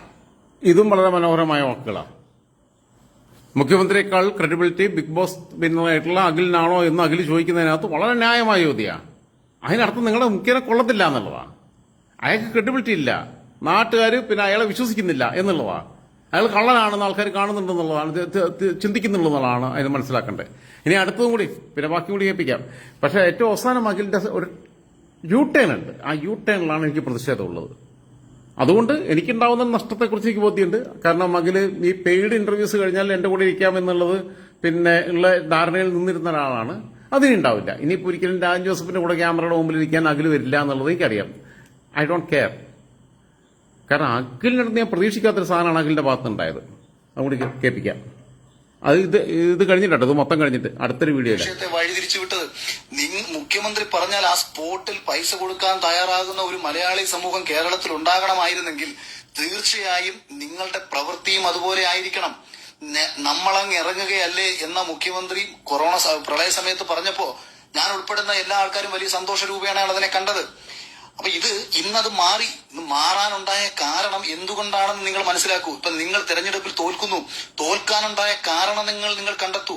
ഞാൻ നമ്മുടെ ചാണ്ടി ഉമ്മൻ ഇലക്ഷനിൽ ജയിച്ച സമയത്ത് അന്ന് ഞാനൊരു വീഡിയോ ചെയ്തപ്പോൾ ഞാൻ പറഞ്ഞു, ചാണ്ടി ഉമ്മൻ എന്തുകൊണ്ട് ജയിച്ചു എന്ന് മനസ്സിലാക്കൂ. ജയവും തോൽവിയും എങ്ങനെയാണ് സംഭവിക്കുന്നതെന്ന് മനസ്സിലാക്കി കഴിയുമ്പോൾ മാത്രമേ നമുക്ക് ജയിക്കാനും കഴിയൂ, തോൽക്കാതിരിക്കാനും കഴിയൂ. അതുകൊണ്ട് പ്രിയപ്പെട്ട ഇടതുപക്ഷ പ്രവർത്തകരെ, പ്രിയപ്പെട്ട സന്നദ്ധ പ്രവർത്തകരെ, എല്ലാവരോടും പൂർണ്ണമായും ഐക്യദാർഢ്യപ്പെട്ടുകൊണ്ട് ഈ ഒരു അവസരത്തിൽ ഓരോരുത്തർക്കും എന്ത് ചെയ്യാമെന്നുള്ള ചിന്തയിൽ നിന്നുകൊണ്ട് തന്നെയാണ് ഇതൊക്കെ പറഞ്ഞത്. ഇനി രണ്ടാമത് നിങ്ങളൊരു കാര്യം മനസ്സിലാക്കുക. ഇപ്പൊ ഞാൻ വയനാട്ടിൽ തന്നെ വീട് വെച്ച് നൽകാമെന്ന് പറയുമ്പോൾ എനിക്ക് വെറുതെ പോയി വയനാട്ടിലൊന്നും വീട് വെച്ച് കൊടുക്കാൻ പറ്റില്ല. തീർച്ചയായും നമ്മൾ അങ്ങനെ ചെയ്യുന്ന സമയത്ത് തദ്ദേശ സ്വയംഭരണ കൂടമായിട്ട് ആലോചിച്ച് ജില്ലാ കളക്ടറുമായി ബന്ധപ്പെട്ട്, ജില്ലാ ഭരണകൂടവുമായി ബന്ധപ്പെട്ട് സർക്കാരിന്റെ സംവിധാനം വഴി തന്നെ ആയിരിക്കും ഒരു പക്ഷേ നാളെയിൽ നമ്മൾ ആ വീടിന്റെ കാര്യങ്ങൾക്ക് നമ്മളായിരിക്കും ചിലപ്പം നേതൃത്വം വഹിക്കുന്നത്. ഗവൺമെന്റ് കൊടുത്ത് ചെയ്യേണ്ടി വരില്ല. അല്ലെന്നുണ്ടെങ്കിൽ ജില്ലാ ഭരണകൂടത്തിന് നേരിട്ട് അവർ പറയുകയാണ് ഇത്ര രൂപയ്ക്ക് നമുക്ക് ചെയ്തു തരാൻ ഗവൺമെന്റ്. ഇപ്പൊ ഊരാളുങ്കൽ, ഇതിനകത്ത് മറ്റൊരു പ്രശ്നം ഞാൻ പറയാൻ കേട്ടോ. ഇതിനകത്ത് ഇപ്പൊ ഊരാളുങ്കൽ സൊസൈറ്റിയുമായി ബന്ധപ്പെട്ട് ആയിരിക്കും മിക്കവാറും ഇതിന്റെയൊക്കെ കൺസ്ട്രക്ഷൻ പരിപാടിയൊക്കെ നടക്കാൻ പോകുന്നത്. പിന്നെ ഇവിടുത്തെ ഒരു പ്രതിപക്ഷമുണ്ട്. ഞാനിനി അവരെ കുറിച്ച് ഒരക്ഷരം പറയുന്നില്ല. കാരണം ഇന്നലകളിൽ ഇത്രയെല്ലാം പറഞ്ഞിട്ട് ഇനി അതായത് അവർ തന്നെ ക്ലീൻ ചിറ്റ് മുഖ്യമന്ത്രിക്ക് കൊടുത്തിട്ടുണ്ടെന്നുണ്ടല്ലോ. ഇപ്പൊ കെ സുധാകരൻ അദ്ദേഹത്തിന്റെ ഒരു അഭിപ്രായം പറഞ്ഞു, പ്രതിപക്ഷ നേതാവ് മറ്റൊരു അഭിപ്രായം പറഞ്ഞു, രമേശ് ചെന്നിത്തല മറ്റൊരു അഭിപ്രായം പറഞ്ഞു. രമേശ് ചെന്നിത്തലയും പ്രതിപക്ഷ നേതാവിനെയും ഒക്കെ പ്രതിപക്ഷ നേതാവാക്കി മാറ്റിയത് കോൺഗ്രസ് എന്ന രാഷ്ട്രീയ പാർട്ടിയാണ്. കോൺഗ്രസിന് വേണ്ടിയിട്ട് കഷ്ടപ്പെടുന്ന നിരവധി മനുഷ്യരാണ്. ആ മനുഷ്യർക്ക് പുല്ല് വില പോലും കൊടുക്കാതെ വഴിയിൽ കിടന്ന് അടിവേടിക്കുന്ന കോൺഗ്രസുകാരനെ ഒരു വിലയും കൊടുക്കാത്ത രീതിയിലാണ് ഇന്നലെ വരെ എതിർത്ത ആൾക്കാർ ഒരു ഉളുപ്പുമില്ലാതെ ഇപ്പോൾ ഈ തിരിച്ചു പറഞ്ഞുകൊണ്ടിരിക്കുന്നതെന്ന് ആലോചിക്കണം. ജനതയെ സഹായിക്കാൻ വേണ്ടിയിട്ട് ആര് വിചാരിച്ചാലും കഴിയും.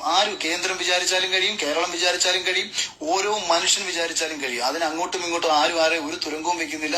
രാഷ്ട്രീയം ഇടകലർത്തി ഈ വിഷയത്തെയൊക്കെ തന്നെ മനുഷ്യരെ തമ്മിലടിപ്പിക്കുന്ന ഒരു കാര്യമാക്കി മാറ്റാതെ ദയവ് ചെയ്ത് നല്ല രീതിയിൽ തന്നെ മുന്നോട്ട് പോകൂ എന്ന് പറഞ്ഞുകൊണ്ട് ഞാനിപ്പോഴും പറയുന്നു, എനിക്കെതിരെ സംസാരിക്കാൻ ഞാൻ മാത്രമേ ഉള്ളൂ. ചിലപ്പം അപ്രതീക്ഷിതമായി എന്നെ നിന്നിപ്പിൽ അറസ്റ്റ് ചെയ്തുകൊണ്ടൊക്കെ പോയി കഴിഞ്ഞാൽ പോലും എനിക്കെതിരെ സംസാരിക്കാൻ എന്നുള്ളത് പുള്ളിക്ക് ഒരു നാക്കുപിഴ പറ്റിയാണ്. എനിക്കും അങ്ങനെ പറ്റാറുണ്ട്. നമുക്ക് പുള്ളും പുഷും മാറാറുണ്ടെന്ന് ഞാൻ എപ്പോഴും പറയാറുണ്ട്. പുള്ളെന്ന് പറയുന്നിടത്ത് നമ്മൾ തള്ളും, പുഷെന്ന് പറയുന്നിടത്ത് നമ്മൾ വലിക്കും. അങ്ങനെയുള്ള സംഭവങ്ങളുണ്ട്. അപ്പോൾ അതുകൊണ്ട് അങ്ങനെ കണക്കൂട്ടിയാൽ മതി. എനിക്കെതിരെ സംസാരിക്കാൻ ഞാൻ മാത്രമേ ഉള്ളൂ എന്നല്ല, എനിക്ക് വേണ്ടി സംസാരിക്കാൻ ഞാൻ മാത്രമേ ഉള്ളൂ എന്നുള്ളതാണ് അഖിൽ ഉദ്ദേശിച്ചത്. നാളെയിൽ കാര്യം ഈ മാധ്യമങ്ങളൊക്കെ തന്നെ ഒരുപാട് ബിസിനസ്സുകാരുടെയും ഒരുപാട് പണത്തിന്റെയും മുകളിൽ മുന്നോട്ട് പോകുന്നവരാണ്. അതുകൊണ്ട് അവർക്ക് സത്യം, നീതി, ധർമ്മം എന്നൊന്നും ഉണ്ടാവണമെന്നില്ല. അവരുടെ നിലനിൽപ്പാണ് അവരുടെ അടിസ്ഥാനം. ആ നിലനിൽപ്പിന് വേണ്ടിയിട്ട് ഇവരൊക്കെ എന്തും ചെയ്യും. ഞാൻ ജീവനോടെ ഇരിക്കുന്നിടത്തോളം കാലം എനിക്ക് ശരിയെന്ന് തോന്നുന്ന വിഷയങ്ങൾക്ക് വേണ്ടി സംസാരിക്കും. അത് ഇനിയും അങ്ങനെ തന്നെ സംസാരിക്കും. അതിനകത്ത് ലാഭം എന്ന് പറയുന്നത് ഈശ്വരൻ നൽകുന്ന ലാഭമല്ലാതെ മറ്റൊരു ലാഭവും എനിക്ക് വേണ്ട. അപ്പം 1000 സ്നേഹവും പിന്തുണയും എന്നെ പിന്തുണയ്ക്കുന്നതൊക്കെ തന്നെ നിങ്ങൾ ഉൾപ്പെടുന്ന ഒരു വലിയ ജനവിഭാഗമാണ്. ആ ജനത്തിനോട് മാത്രം പറയാനുള്ള കാര്യങ്ങളാണ് ഈ പറഞ്ഞത്. ഓക്കെ, അഖിലിനകത്ത് ഈ പറഞ്ഞതിനകത്തൊന്നും ഞാൻ ഒന്നും പറയുന്നില്ല.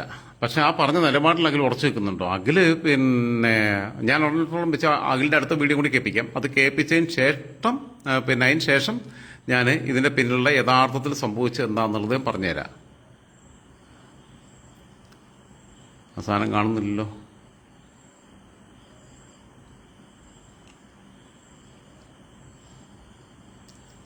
ഒരു സെക്കൻഡേ, നിങ്ങളൊന്ന് ഹോൾഡ് ചെയ്യൂ പ്ലീസ്.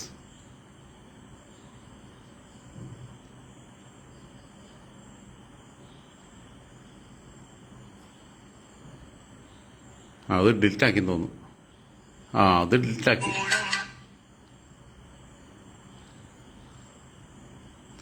അത് ഡിലീറ്റാക്കി കളഞ്ഞു. ഞാൻ വീഡിയോ ഡൗൺലോഡ് ചെയ്യാൻ വെച്ചില്ല. ഇതേപോലെ തന്നെ ഞാൻ ലിങ്ക് മാത്രം എടുത്തിരുന്നത്. അത് ഡിലീറ്റാക്കി എന്നാണ് ഇപ്പോൾ മനസ്സിലാവുന്നത്. കാരണം അത് നോട്ട് അവൈലബിൾ എന്ന് പറഞ്ഞിട്ടാണ് കാണിക്കുന്നത്. അഖിൽ അതിനകത്ത് പറഞ്ഞിട്ടുള്ളതെന്ന് വെച്ചാൽ, മുഖ്യമന്ത്രി ഇന്ന് എന്നെക്കുറിച്ച് പരാമർശിച്ചു, അതുകൊണ്ട് ഞാൻ പത്രസമ്മേളനത്തിൽ എന്നെക്കുറിച്ച് പരാമർശിച്ചു, ഞാൻ ഉയർത്തിയ വിഷയങ്ങൾ അദ്ദേഹം പരിഗണിച്ചു, അതുകൊണ്ട് 1 ലക്ഷം രൂപ മുഖ്യമന്ത്രിയുടെ ദുരിതാശ്വാസ നിധിയിലേക്ക് ഞാൻ സംഭാവന ചെയ്യുന്നു. ഞാൻ ഈ സാധാരണ ആൾക്കാർ ഇരിക്കുന്നവരെ എത്ര തന്നേടാന്ന് ചോദിക്കാറില്ല, 2 മനുഷ്യനോടും ചോദിക്കാറില്ല. അഖിലിന് ഇഷ്ടമായിരുന്നു. ആ ഇഷ്ടം മുഴുവൻ അഖിൽ കളഞ്ഞു. സത്യം പറഞ്ഞു കഴിഞ്ഞാൽ അത്രയും സങ്കടം എനിക്ക് തോന്നിയിട്ടുണ്ട്. ഞാൻ ആദ്യം ഇവരെ വിളിച്ചാലെന്നൊക്കെ കരുതി, ശ്രീഹരിയെ വിളിച്ചാലെന്നൊക്കെ കരുതി. പിന്നെ എനിക്ക് തോന്നി വേണ്ട, ഒന്നും വേണ്ട എന്ന് കരുതി. ഞാൻ നമ്മൾ മനുഷ്യരെ ഇഷ്ടപ്പെടുന്നത് നിലപാടുകളുടെ പേരിലാണ്, അല്ല ഭംഗിയുണ്ടല്ല, ബിഗ് ബോസിൽ കാണിച്ച കോപ്രായം കണ്ടല്ല, സ്റ്റാൻഡുള്ളതുകൊണ്ടാണ് നമ്മൾ പല കാര്യങ്ങളും സ്റ്റാൻഡുള്ളതായിട്ട് തോന്നിയോണ്ടാണ്. അങ്ങനെ തോന്നിപ്പിക്കാനെങ്കിലും അഖിലിന് കഴിഞ്ഞെങ്കിൽ അഖിലിന്റെ വിജയമാണ്. അഖിലിന് കാരണം വെച്ചാൽ CM ഓഫീസിൽ നിന്ന് പിന്നെ ഭീഷണി വന്നു. ആ ഭീഷണി വന്നു കഴിഞ്ഞപ്പോൾ ഞാൻ അറിഞ്ഞിടത്തോളം വെച്ച് ഞാൻ അതിനെക്കുറിച്ച് അറിഞ്ഞ വിവരങ്ങളതാ. എനിക്ക് കിട്ടിയിട്ടുള്ള പ്രാഥമികമായിട്ടുള്ള വിവരം CPM കേന്ദ്രങ്ങളിൽ നിന്ന് കിട്ടത്. കാരണം ഇല്ല എന്നുണ്ടെങ്കിൽ കയറി നിരങ്ങും. കാരണം ഒരു ഉദ്ഘാടനത്തിന് 5 ലക്ഷം രൂപ മേടിക്കുന്നുണ്ട്. പിന്നെ ഇന്റർവ്യൂവിന് ഇപ്പോൾ ഈ ജിൻഡോ പറഞ്ഞല്ലോ, തൊപ്പി പറഞ്ഞില്ലേ, തൊപ്പി ഒരു ഇന്റർവ്യൂവിന് കൊണ്ടുപോയപ്പം 8 ലക്ഷം രൂപയാണ് കൊടുത്തതെന്ന്. അപ്പോൾ ജിൻഡോ പറഞ്ഞില്ല 5 ലക്ഷം രൂപ തന്നെയെന്ന്. അത് റേറ്റ് ഉണ്ടാക്കാൻ വേണ്ടി പറഞ്ഞാ. ഇന്റർവ്യൂവിന് 1 ലക്ഷം രൂപ, മാക്സിമം 2 ലക്ഷം രൂപ. അത് കമ്പനികളുടെ സ്പോൺസർഷിപ്പ് ആയിട്ടുള്ള പ്രോഗ്രാം, അവരുടെ ബ്രാൻഡിങ് ഒക്കെ നടത്തുകയാണെന്നുണ്ടെങ്കിൽ മാത്രമേ 2 ലക്ഷം കൊടുക്കുള്ളൂ. ഇല്ലെങ്കിൽ 1 ലക്ഷം രൂപയാണ്. 1 ലക്ഷം രൂപയ്ക്കാണ് പിന്നെ അഖിലും പോയിട്ടുള്ള 2 ലക്ഷം രൂപയ്ക്കാണ് അഖിൽ ബിഹൈൻഡ് വുഡ്സിൽ ഫസ്റ്റ് ഇന്റർവ്യൂ കൊടുക്കുന്നത്, ബിഹൈൻഡ് വുഡ്സ് ചാനലിനകത്ത്. എനിക്ക് കൃത്യമായിട്ട് അറിയാം. പിന്നെ വെച്ചാൽ ജിൻഡോ റേറ്റ് കൂട്ടാൻ വേണ്ടിയിട്ട് അത് അവരുടെ കാര്യം. നമ്മളങ്ങനെ പറയുമല്ലോ, നമ്മൾ ഇപ്പോൾ ഒരു സ്ഥലത്ത് ജോലി ചെയ്തിട്ട് അടുത്ത സ്ഥലത്തേക്ക് നമ്മളൊരു ബയോഡാറ്റ കൊടുക്കുമ്പോൾ നമ്മൾ പറയും പിന്നെ പ്രീവിയസ് സാലറി എത്രയെന്ന് വെച്ചാൽ നമ്മൾ വേണമെങ്കിൽ ഒരു പിന്നെ കൂട്ടി പറയുന്ന കുറേ ആൾക്കാരുണ്ട്. ഞാനുള്ളതേ പറഞ്ഞിട്ടുള്ളൂ ഇന്ന് വരെ. ഇവിടെ ഇത്ര വേണം, അവിടെ അത്രയ്ക്കും ചെയ്തു, അതുകൊണ്ട് എനിക്ക് കംഫർട്ടബിൾ അല്ലാത്തതുകൊണ്ടാണല്ലോ ഞാൻ വിട്ടു വന്നത്. ഇവിടെ എനിക്ക് ഇത്രയും വേണം എന്നുള്ളത് ഞാൻ പിന്നെ അങ്ങനെ ഡിമാൻഡ് ചെയ്യുന്ന ഒരാളായിരുന്നു.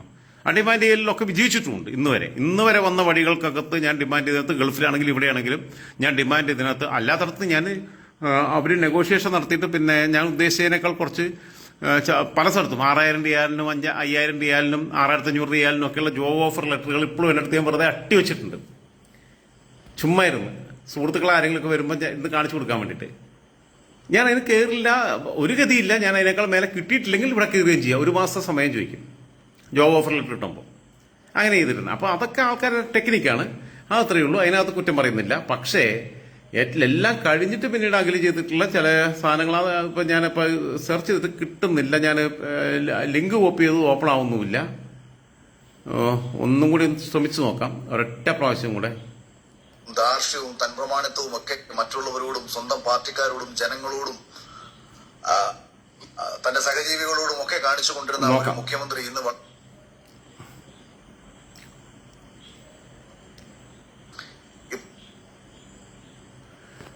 ഇതിനകത്ത് കണ്ടെന്ന് തോന്നുന്നു, ഇതാണെന്ന് തോന്നുന്നു. ഞാനൊന്ന് നോക്കട്ടെ, തെറ്റിപ്പോയെങ്കിൽ ഞങ്ങളെ പിന്നെ ക്ഷമിക്കുക, നോക്കാം.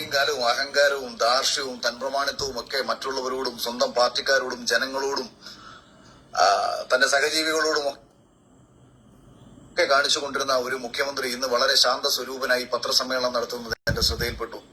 സത്യത്തിൽ അത് കണ്ടപ്പോൾ വളരെ വിഷമം തോന്നി. കാര്യം അദ്ദേഹം അതിൽ പ്രധാനമായിട്ടും പറയുന്നത് മുഖ്യമന്ത്രിയുടെ ദുരിതാശ്വാസ നിധിയിലേക്ക് പണം വരുന്നത് തടയാൻ വേണ്ടിയിട്ട് കേരളത്തിലെ കുറച്ച് ഗൂഢശക്തികൾ ഇതിനെ തുരങ്കം വെച്ചുകൊണ്ടിരിക്കുകയാണെന്ന് അദ്ദേഹം വലിയ വിഷമത്തോടുകൂടി പറയുന്നത്. അഖിൽ നേരത്തെ ഇട്ട വീഡിയോ ഇതല്ലായിരുന്നു കേട്ടോ സുഹൃത്തുക്കളെ, സഹോദരങ്ങളെ, നിങ്ങൾ സത്യസന്ധമായിട്ട് ഞാൻ പറയാം. ഞാൻ കണ്ട വീഡിയോ ഇതല്ലായിരുന്നു. അതിനകത്ത് ബഹുമാന്യനായ മുഖ്യമന്ത്രി ഇന്ന് പത്രസമ്മേളനം വിളിച്ചു, അതിൽ എന്റെ പേര് വരെ പരാമർശിച്ചു. അപ്പോൾ പിന്നെ അതുകൊണ്ട് ഞാൻ മുഖ്യമന്ത്രിക്ക് പിന്നെ 1 ലക്ഷം രൂപ മുഖ്യമന്ത്രിയുടെ ദുരിതാശ്വാസ നിധിയിലേക്ക് സംഭാവന ചെയ്യുന്നു പ്രഖ്യാപിച്ച ആളാ. പ്ലേറ്റ് മാറ്റി ആ വീഡിയോ ഡിലീറ്റ് ചെയ്ത് കളഞ്ഞിട്ട് അടുത്ത വീഡിയോ ആയിട്ട് വന്നിരിക്കുക. എന്നാലും കുഴപ്പമില്ല, ഇപ്പൊ പറയുന്നതിന്റെ നിലപാട് ഓക്കെ ആണെന്നുണ്ടെങ്കിൽ നമ്മൾ അതിന്റെ കൂടെ നിൽക്കാം. ഓക്കെ, ഞാൻ കേട്ടു. അപ്പൊ എനിക്ക് തോന്നിയ ഒരു കാര്യം എന്ന് പറയുന്നത്, പ്രിയപ്പെട്ട മുഖ്യമന്ത്രി, അങ്ങയുടെ ദുരിതാശ്വാസ നിധിയിലേക്ക് പണം വരുന്നത് ഞങ്ങൾ ആരും തടയാൻ ശ്രമിച്ചിട്ടില്ല. വ്യക്തിപരമായിട്ട് ഞങ്ങളാൽ കഴിയാവുന്ന സഹായം വയനാടിന്റെ ജനതയ്ക്ക് ചെയ്യാൻ ഞങ്ങൾ ആഗ്രഹിച്ചത് ഇന്നലകളിൽ നിങ്ങളുടെ അക്കൗണ്ടിലേക്ക് വന്ന പണത്തിന്റെ സുതാര്യത എവിടെ, കണക്കുകൾ എവിടെ എന്നുള്ള ഞങ്ങളുടെ ചോദ്യങ്ങൾക്ക് നിങ്ങൾ ഉത്തരം നൽകാതിരുന്നത് കൊണ്ടാണ്. വെബ്സൈറ്റിൽ വിവരങ്ങൾ ലഭ്യമാണ് എന്ന് പല അന്തം കമ്മി സൈബർ ഗ്രൂപ്പുകളിൽ നിന്ന് പറയുമ്പോഴും വിവരാവകാശ രേഖകൾ പ്രകാരം ഇതിന്റെ കണക്കുകൾ 10 രൂപ ചോദിച്ചാൽ കിട്ടുമെന്ന് ഇവരന്മാർ പറയുമ്പോഴും ഇതൊന്നും ലഭ്യമല്ല എന്നുള്ള പച്ച പരമാർത്ഥം മുഖ്യമന്ത്രിയുടെ ഓഫീസിനും അല്ലെന്നുണ്ടെങ്കിൽ ഇതുമായി ബന്ധപ്പെട്ടുള്ളവർക്കും അറിയാമെന്നിരിക്കെ, അല്ലെങ്കിൽ ഇതിനുവേണ്ടി അപേക്ഷിച്ചവർക്ക് ഇതൊന്നും കിട്ടിയിട്ടില്ല എന്ന് അറിയാമെന്നിരിക്കെ, വെബ്സൈറ്റിലെ വിവരങ്ങൾ പരിശോധിച്ച് അതിൽ വെബ്സൈറ്റിലെ വിവരങ്ങൾ പ്രകാരം KSFക്ക് 81 കോടി രൂപ നൽകിയത് എന്തിനാണ് എന്നൊരു ചോദ്യം, എന്റെ സംശയം ഞാൻ പങ്കുവെക്കുകയുണ്ടായി. എന്തായാലും മുഖ്യമന്ത്രി അതിനൊരു മറുപടി പറഞ്ഞേക്കുന്നു. അത് 47,000 കുട്ടികൾക്ക് പഠിക്കാൻ വേണ്ടി കൊടുത്തതാണെന്ന് പറയുന്നു. ഇനി ഈ 47,000 കുട്ടികൾ എവിടെ, ഏതൊക്കെ, ആരുടെയൊക്കെ പഞ്ചായത്ത് അടിസ്ഥാനത്തിൽ അതിന്റെ കണക്കുകൾ കൂടി പബ്ലിഷ് ചെയ്യണം. അപ്പോഴേ ഞങ്ങൾക്ക് അറിയാൻ കഴിയൂ അത് പാർട്ടിക്കാരുടെ മക്കൾക്ക് മാത്രമാണോ അതോ അർഹതപ്പെട്ടവർക്കാണോ എന്നതുകൂടി അറിയാനുള്ള അവകാശം കേരളത്തിലെ ജനങ്ങൾക്കുണ്ട്. പക്ഷെ എന്നിരുന്നാലും സോഷ്യൽ മീഡിയയിൽ ഉയർന്നു കേട്ട പ്രതിഷേധ സ്വരങ്ങൾക്ക് ഒരു മറുപടി നൽകാനുള്ള മാന്യത നിങ്ങൾ കാണിച്ചത് സ്വാഗതാർഹമാണ്, അത് അംഗീകരിക്കപ്പെടുന്ന ഒരു കാര്യമാണ്. ഏതൊരു ജനാധിപത്യ ഭരണ സംവിധാനത്തിലും ക്രിയാത്മകമായ ഒരു പ്രതിപക്ഷവും ആ പ്രതിപക്ഷത്തിന്റെ സ്വരങ്ങളെ കൃത്യമായിട്ട് മനസ്സിലാക്കിയിട്ട് മറുപടി നൽകിക്കൊണ്ട് തെറ്റുകൾ തിരുത്തി മുന്നോട്ട് പോകുന്ന ഒരു സർക്കാരുമാണ് ഏതൊരു ജനാധിപത്യത്തെയും കൂടുതൽ മഹത്തരമാക്കി മാറ്റുന്നത്. പ്രതിപക്ഷത്തിന്റെ ഭാഗത്ത് നിന്ന് ഒരുപക്ഷെ ഇന്നലകളിൽ നിയമസഭയിൽ ഈ ചോദ്യങ്ങൾ ഉയരുകയും ഇപ്പോൾ ഈ ലാപ്ടോപ്പിന്റെ തന്നെ കാര്യമെടുക്കാം. അതായത് കോവിഡ് ദുരിതാശ്വാസവുമായി ബന്ധപ്പെട്ടും പ്രളയ ദുരിതാശ്വാസവുമായി ബന്ധപ്പെട്ടും നിരവധി സംശയങ്ങൾ പത്രമാധ്യമങ്ങൾ വഴിയും ചാനൽ ചർച്ചകൾ വഴിയും ജനങ്ങളുടെയൊക്കെ മുന്നിലേക്ക് എത്തുകയുണ്ടായി. അപ്പോൾ ഈ സംശയങ്ങളെ ഏറ്റെടുത്തുകൊണ്ട് നിയമസഭയിൽ ഏതെങ്കിലും ഒരു MLA ഈ വെബ്സൈറ്റിൽ KSFക്ക് 81 കോടി രൂപ കൊടുത്തേക്കുന്നത് എന്തിനാണെന്ന് വ്യക്തമാക്കണം. അപ്പോൾ മുഖ്യമന്ത്രിക്കും അതുമായി ബന്ധപ്പെട്ട ഭരണാധികാരികൾക്കും എണീച്ചു നിന്ന് നിയമസഭയിൽ ഉത്തരം നൽകാൻ കഴിയും. ഇന്ന കാര്യങ്ങൾക്കാണ് അത് ചെലവഴിച്ചത് എന്നുള്ളത് വ്യക്തമാക്കാൻ കഴിയും. അതുപോലെ സഹകരണ മേഖലയിൽ കടം വീട്ടാൻ വേണ്ടിയിട്ട് കൊടുത്ത തുക എന്തൊക്കെയാണ്, ആർക്കൊക്കെയാണ്, പഞ്ചായത്ത് അടിസ്ഥാനത്തിൽ എന്തുകൊണ്ട് അതിന്റെ കണക്കുകൾ പബ്ലിഷ് ചെയ്യുന്നില്ല, ജനങ്ങളുടെ മുന്നിലേക്ക് എന്തുകൊണ്ട് ഇതിന്റെ കൃത്യമായ കണക്കുകൾ എത്തിക്കുന്നില്ല എന്ന ചോദ്യം നിയമസഭയിൽ ഏതെങ്കിലും ഒരു പ്രതിപക്ഷ MLA മാർ ചോദിച്ചിരുന്നെങ്കിൽ ഇന്ന് വയനാട്ടിൽ ഈ പ്രശ്നമുണ്ടാകുന്ന സമയത്ത് ഒരാൾക്ക് പോലും യാതൊരു സംശയങ്ങളും ഉണ്ടാവില്ലായിരുന്നു. അപ്പോൾ പ്രതിപക്ഷത്തിന്റെ ഭാഗത്തു നിന്ന് ക്രിയാത്മകമായ രീതിയിൽ ഒരു വിമർശനം ഉയരാതിരിക്കുകയും അത്തരമൊരു വിമർശനം സോഷ്യൽ മീഡിയയിൽ നിന്ന് പുതുതലമുറ ഏറ്റെടുക്കുകയും ചെയ്തപ്പോൾ അതിന് മറുപടി പറയാൻ മുഖ്യമന്ത്രി കാണിച്ച ഒരു തീരുമാനത്തെ സ്വാഗതം ചെയ്തുകൊണ്ടും മുഖ്യമന്ത്രിയുടെ ദുരിതാശ്വാസ നിധിയിലേക്ക് തുരങ്കം വെക്കാൻ ആഗ്രഹിക്കുന്നില്ല എന്ന് മാത്രവുമല്ല, അങ്ങ് കണക്കുകൾ പൂർണ്ണമായും പബ്ലിഷ് ചെയ്താൽ വീട് വെച്ചു കൊടുക്കാമെന്ന് പറഞ്ഞ പൂർണ്ണമായിട്ടുമുള്ള തുക അങ്ങേക്ക് നൽകാമെന്ന്, മുഖ്യമന്ത്രി ദുരിതാശ്വാസ നിധിയിലേക്ക് തന്നെ നൽകാമെന്ന് ഞാൻ ആദ്യം തന്നെ വ്യക്തമാക്കിയ കാര്യവുമാണ്. എന്റെ എല്ലാ പോസ്റ്റുകളിലും ഞാൻ അത് ആവർത്തിച്ച് അന്തംഗമ്മികളായിട്ടുള്ള സൈബർ സഖാക്കളോട് ഞാൻ ഈ കമ്മ്യൂണിസ്റ്റുകാരെന്ന് പറയാത്തതിന്റെ കാര്യം, ഇവരാരും ഇതിനകത്ത് പ്രതികരിക്കാറില്ല. അവർക്ക് ബോധമുണ്ടായതുകൊണ്ടാണ്. ഒരല്പം ബോധമുള്ള കമ്മ്യൂണിസ്റ്റുകാർക്ക് ഞാൻ ഉന്നയിക്കുന്ന വിഷയങ്ങൾ മനസ്സിലാവുന്നത് കൊണ്ട് അവരാരും തന്നെ വന്നിരുന്നിട്ട് വായിട്ടലയ്ക്കാൻ വരത്തില്ല. ബോധമില്ലാത്ത ചില കഴുതുകൾ, അവരാണ് ഈ പാർട്ടിയെ നശിപ്പിക്കുന്നതെന്ന്, അതായത് പോരാളി ഷാജി ഗണത്തിൽപ്പെടുന്ന ആൾക്കാരാണ് ഈ പാർട്ടിയെ നശിപ്പിക്കുന്നതെന്ന് പാർട്ടിയുടെ തന്നെ മുതിർന്ന നേതാക്കന്മാർ ഇതിനു മുമ്പ് പറഞ്ഞപ്പോൾ ഇവന്മാർ എന്നെ വന്ന് ചൊറിഞ്ഞത് കൊണ്ടാണ് ഞാൻ ഇവരെയാണ് ഈ അന്തംഗമ്മികൾ എന്ന് വിളിക്കുന്നത്. ദയവ് ചെയ്ത് ഈ പാർട്ടിക്ക് വേണ്ടി കഷ്ടപ്പെടുന്ന ഇവിടെ എൻ്റെ നിലപാട് അത് തന്നെയാണ്. അഖിലിപ്പോൾ യൂട്ടേൺ എടുത്തിട്ടുണ്ട്. കാരണം അഖില് നേരത്തെ പറഞ്ഞത് അങ്ങനെയൊന്നും അല്ലായിരുന്നു. നേരത്തെ പറഞ്ഞത് മുഖ്യമന്ത്രിയുടെ ദുരിതാശ്വാസ ഫണ്ടിലേക്ക് 1 ലക്ഷം രൂപ കൊടുക്കും, എല്ലാ വിഷയങ്ങൾക്കകത്തും എല്ലാം സബൂറായി. അപ്പം ഞാനത് CPM-ലെ എനിക്ക് അങ്ങനെ ആക്സസ് ചെയ്യാൻ പറ്റുന്ന കുറച്ച് ആൾക്കാരേ ഉള്ളൂ CPM-നകത്ത്. BJP-ലോ കോൺഗ്രസിലോ ലീഗിലോ ആണെങ്കിൽ ഒരുപാട് പേരുണ്ട്. അതേസമയം CPM-നകത്തുള്ള ആൾക്കാരെന്ന് പറഞ്ഞാൽ അവർക്ക് പേടിയാ, സ്വന്തം നിഴലിനെ പേടിയാ, അമ്മതിരി പേടിയാ. കാരണഭൂതൻ അവരെ ട്രേസ് ചെയ്യുന്നുണ്ടോ, അവരെ ഫോൺ ട്രേസ് ചെയ്യുന്നുണ്ടോ, അവരെ വാട്സപ്പ് പിടിക്കാൻ പറ്റുമെന്ന് വരെ ചോദിച്ച നേതാക്കന്മാരുണ്ട്. ഇത് MLA-മാരെ അതിനെക്കുറിച്ച് യാതൊരു ധാരണയില്ല. അപ്പൊ അങ്ങനെ ചോദിച്ചിട്ടുള്ള ആൾക്കാരുണ്ട്. അപ്പൊ അവര് പലപ്പോഴും കാര്യങ്ങൾ പറയാൻ പേടിക്കും. എന്നാൽ തന്നെ എനിക്ക് അത്രയും എന്നെ ക്രെഡിബിൾ ആയിട്ടുള്ള, എന്നെ അത്രയും സ്നേഹത്തോടെ കാണുന്ന ചില ആൾക്കാർ എനിക്ക് തന്നിട്ടുള്ള സംഭവങ്ങൾ എന്താണെന്ന് വെച്ച് കഴിഞ്ഞാൽ, അവര് പറഞ്ഞിട്ടുള്ളത്, ഒന്ന്, ഈ കേന്ദ്ര മീഡിയ കൊണ്ടിരുന്നു പറഞ്ഞ പോലെ തന്നെ ഇത്രയും പൈസ മേടിക്കുന്നതാ, ബ്ലാക്ക് മണിയുടെ പലതും മേടിക്കുക, എല്ലാം വൈകിട്ടായിട്ട് കൈകാര്യം ചെയ്യാൻ പറ്റില്ല. അപ്പൊ അത് വെച്ചിട്ട് അഖിലിനെ ലോക്ക് ചെയ്യും എന്നുള്ള ഭീഷണിപ്പെടുത്തിയെന്നും അതിന്റെ ഭാഗമായിട്ട് അഖിൽ കുറച്ച് സറണ്ടർ ചെയ്തു എന്നുള്ളതാണ് മനസ്സിലായിട്ടുള്ളത്. പക്ഷെ അഖിൽ പിന്നീട് വേണമെങ്കിൽ വീണ്ടും അവരുമായിട്ട് ഡിസ്കഷൻ നടത്തിയിട്ടുണ്ടാവും. കാരണം അഖിലിന് മനസ്സിലായിട്ടുണ്ടാവും ഇത് വല്ല കേസിലും പെട്ടിട്ട് ജയിലിൽ പോകുന്നതിനേക്കാൾ വലിയ നഷ്ടം അഖിലിനുണ്ടാകുക. അഖിലിന്റെ മൊത്തം ഫാൻസ് വിട്ടുപോകും. ഞാൻ അഖിലിന്റെ ഫാനല്ല, എനിക്ക് അഖിലിന്റെ ഇഷ്ടമായിരുന്നു, അഖിലിന്റെ സ്റ്റാൻഡിനെ ഇഷ്ടം. അല്ലാതെ ബിഗ് ബോസ് കിക്ക് ബോസ് ഒന്നും നമുക്കൊരു കോപ്പുമല്ലാന്നേ. അത് നോക്കിയിട്ടല്ല നമ്മൾ ആൾക്കാർക്ക് മാർക്ക് ഇടുന്നത്. നമ്മളെന്ന് വെച്ചാൽ നിലപാടുകൾ എങ്ങനെ എടുക്കുന്നുള്ളതാണ്. അപ്പൊ അതിന്റെ ഭാഗമായിട്ട് അഖിലിനോട് എനിക്ക് താല്പര്യം ഉണ്ടായിരുന്നു. ഞാൻ പോലും ആ താല്പര്യത്തിൽ നിന്ന് വിട്ടുപോകുന്ന ഒരവസ്ഥയ്ക്ക് എത്തി. പക്ഷെ അഖിൽ വീണ്ടും അതുകൊണ്ടായിരിക്കാം ഒരു യൂട്ടേൺ എടുത്തത് എന്ന് ഞാൻ മനസ്സിലാക്കുന്നു. പിന്നെ ഈ പറഞ്ഞ പോലെ തന്നെ ഈ അന്തംകമ്മികളുടെ ചൊറിച്ചിലാണ് ഇതിലേക്ക് ഏറ്റവും വലിയ പ്രധാനപ്പെട്ട കാരണം. ഞാൻ പോലും CNDRF-നെതിരെ ഒന്നും പറഞ്ഞിട്ടുണ്ടായിരുന്നില്ല. പിന്നീട് എതിരായിട്ട് പ്രചരണം നടത്തിയിട്ടില്ലെങ്കിലും അതിന്റെ അവരുദ്ദേശിക്കുന്ന ലക്ഷ്യത്തിന്റെ വാൾമുന തേച്ചുടച്ച് കളയുന്ന രീതിയിലുള്ള പ്രചാരണം ഇപ്പുറത്ത് ഞാൻ തുടങ്ങി വെച്ചു. മുസ്ലിം ലീഗിന്റെ ഫണ്ടിങ് നമ്മൾ ഉൾപ്പെടെയുള്ളവർ സ്വയം ഞാൻ തന്നെ പോയിട്ട് ഏറ്റെടുക്കുക ചെയ്ത്. ആരും എന്നോട് പറഞ്ഞിട്ടില്ല, എന്നോട് ഒരാളും പറഞ്ഞിട്ടില്ല നിങ്ങൾ ഫണ്ട് തരണം, 1 രൂപ പോലും എന്നോട് ചോദിച്ചിട്ടില്ല. ഞാൻ സ്വയം ആണ് ഏറ്റെടുക്കുക ചെയ്ത്. കൊണ്ടുപോട്ടി അയമ്മു നിങ്ങളെ നിലപാട് മാറുമ്പോൾ ഉറപ്പ് പറയാൻ പറ്റുമോ? എനിക്കൊരു ഒറ്റത്തുള്ളിയുള്ളൂ. ഞാൻ എന്റെ നിലപാടിൽ നിൽക്കും. നാളെ ലീഗ് വേണ്ടത്ത് കാണിച്ചാൽ ലീഗിനെതിരെ പറയും. നാളെ CPM നല്ലത് ചെയ്തോ നല്ലതാണെന്ന് പറയും, BJP നല്ലത് ചെയ്യുമ്പോൾ നല്ലതാണെന്ന് പറയും, ചീത്ത ചെയ്തോ ചീത്ത എന്ന് പറയും. ഞാൻ സർവ്വതന്ത്ര സോദരനാ, ഒരു പാർട്ടിയിൽ ഇപ്പം അങ്ങല്ല. ആകെ ജീവിതത്തിൽ പിടിച്ചിട്ടുള്ള കൊടി SFIയുടെ കൊടിയും DYFIയുടെ കൊടിയും CPMന്റെ കൊടിയും കൊടി പിടിച്ചിട്ടില്ല. മൂന്നിന്റെയും കൊടി പിടിച്ചിട്ടില്ല അന്ന് വരെ ജീവിതത്തിൽ. കാരണം നമ്മളിങ്ങനെ പിന്നെ ഈ കൊടി പിടിച്ചിട്ടില്ല, പോസ്റ്റർ ഒട്ടിച്ചൊന്നും അവകാശപ്പെടുന്നില്ല. പക്ഷെ ഇതിന്റെ മൂന്നിനും വേണ്ടി മുദ്രാവാക്യം പിടിച്ചിട്ടുണ്ട്, മൂന്നിനും വേണ്ടി പ്രസംഗിച്ചിട്ടുണ്ട്.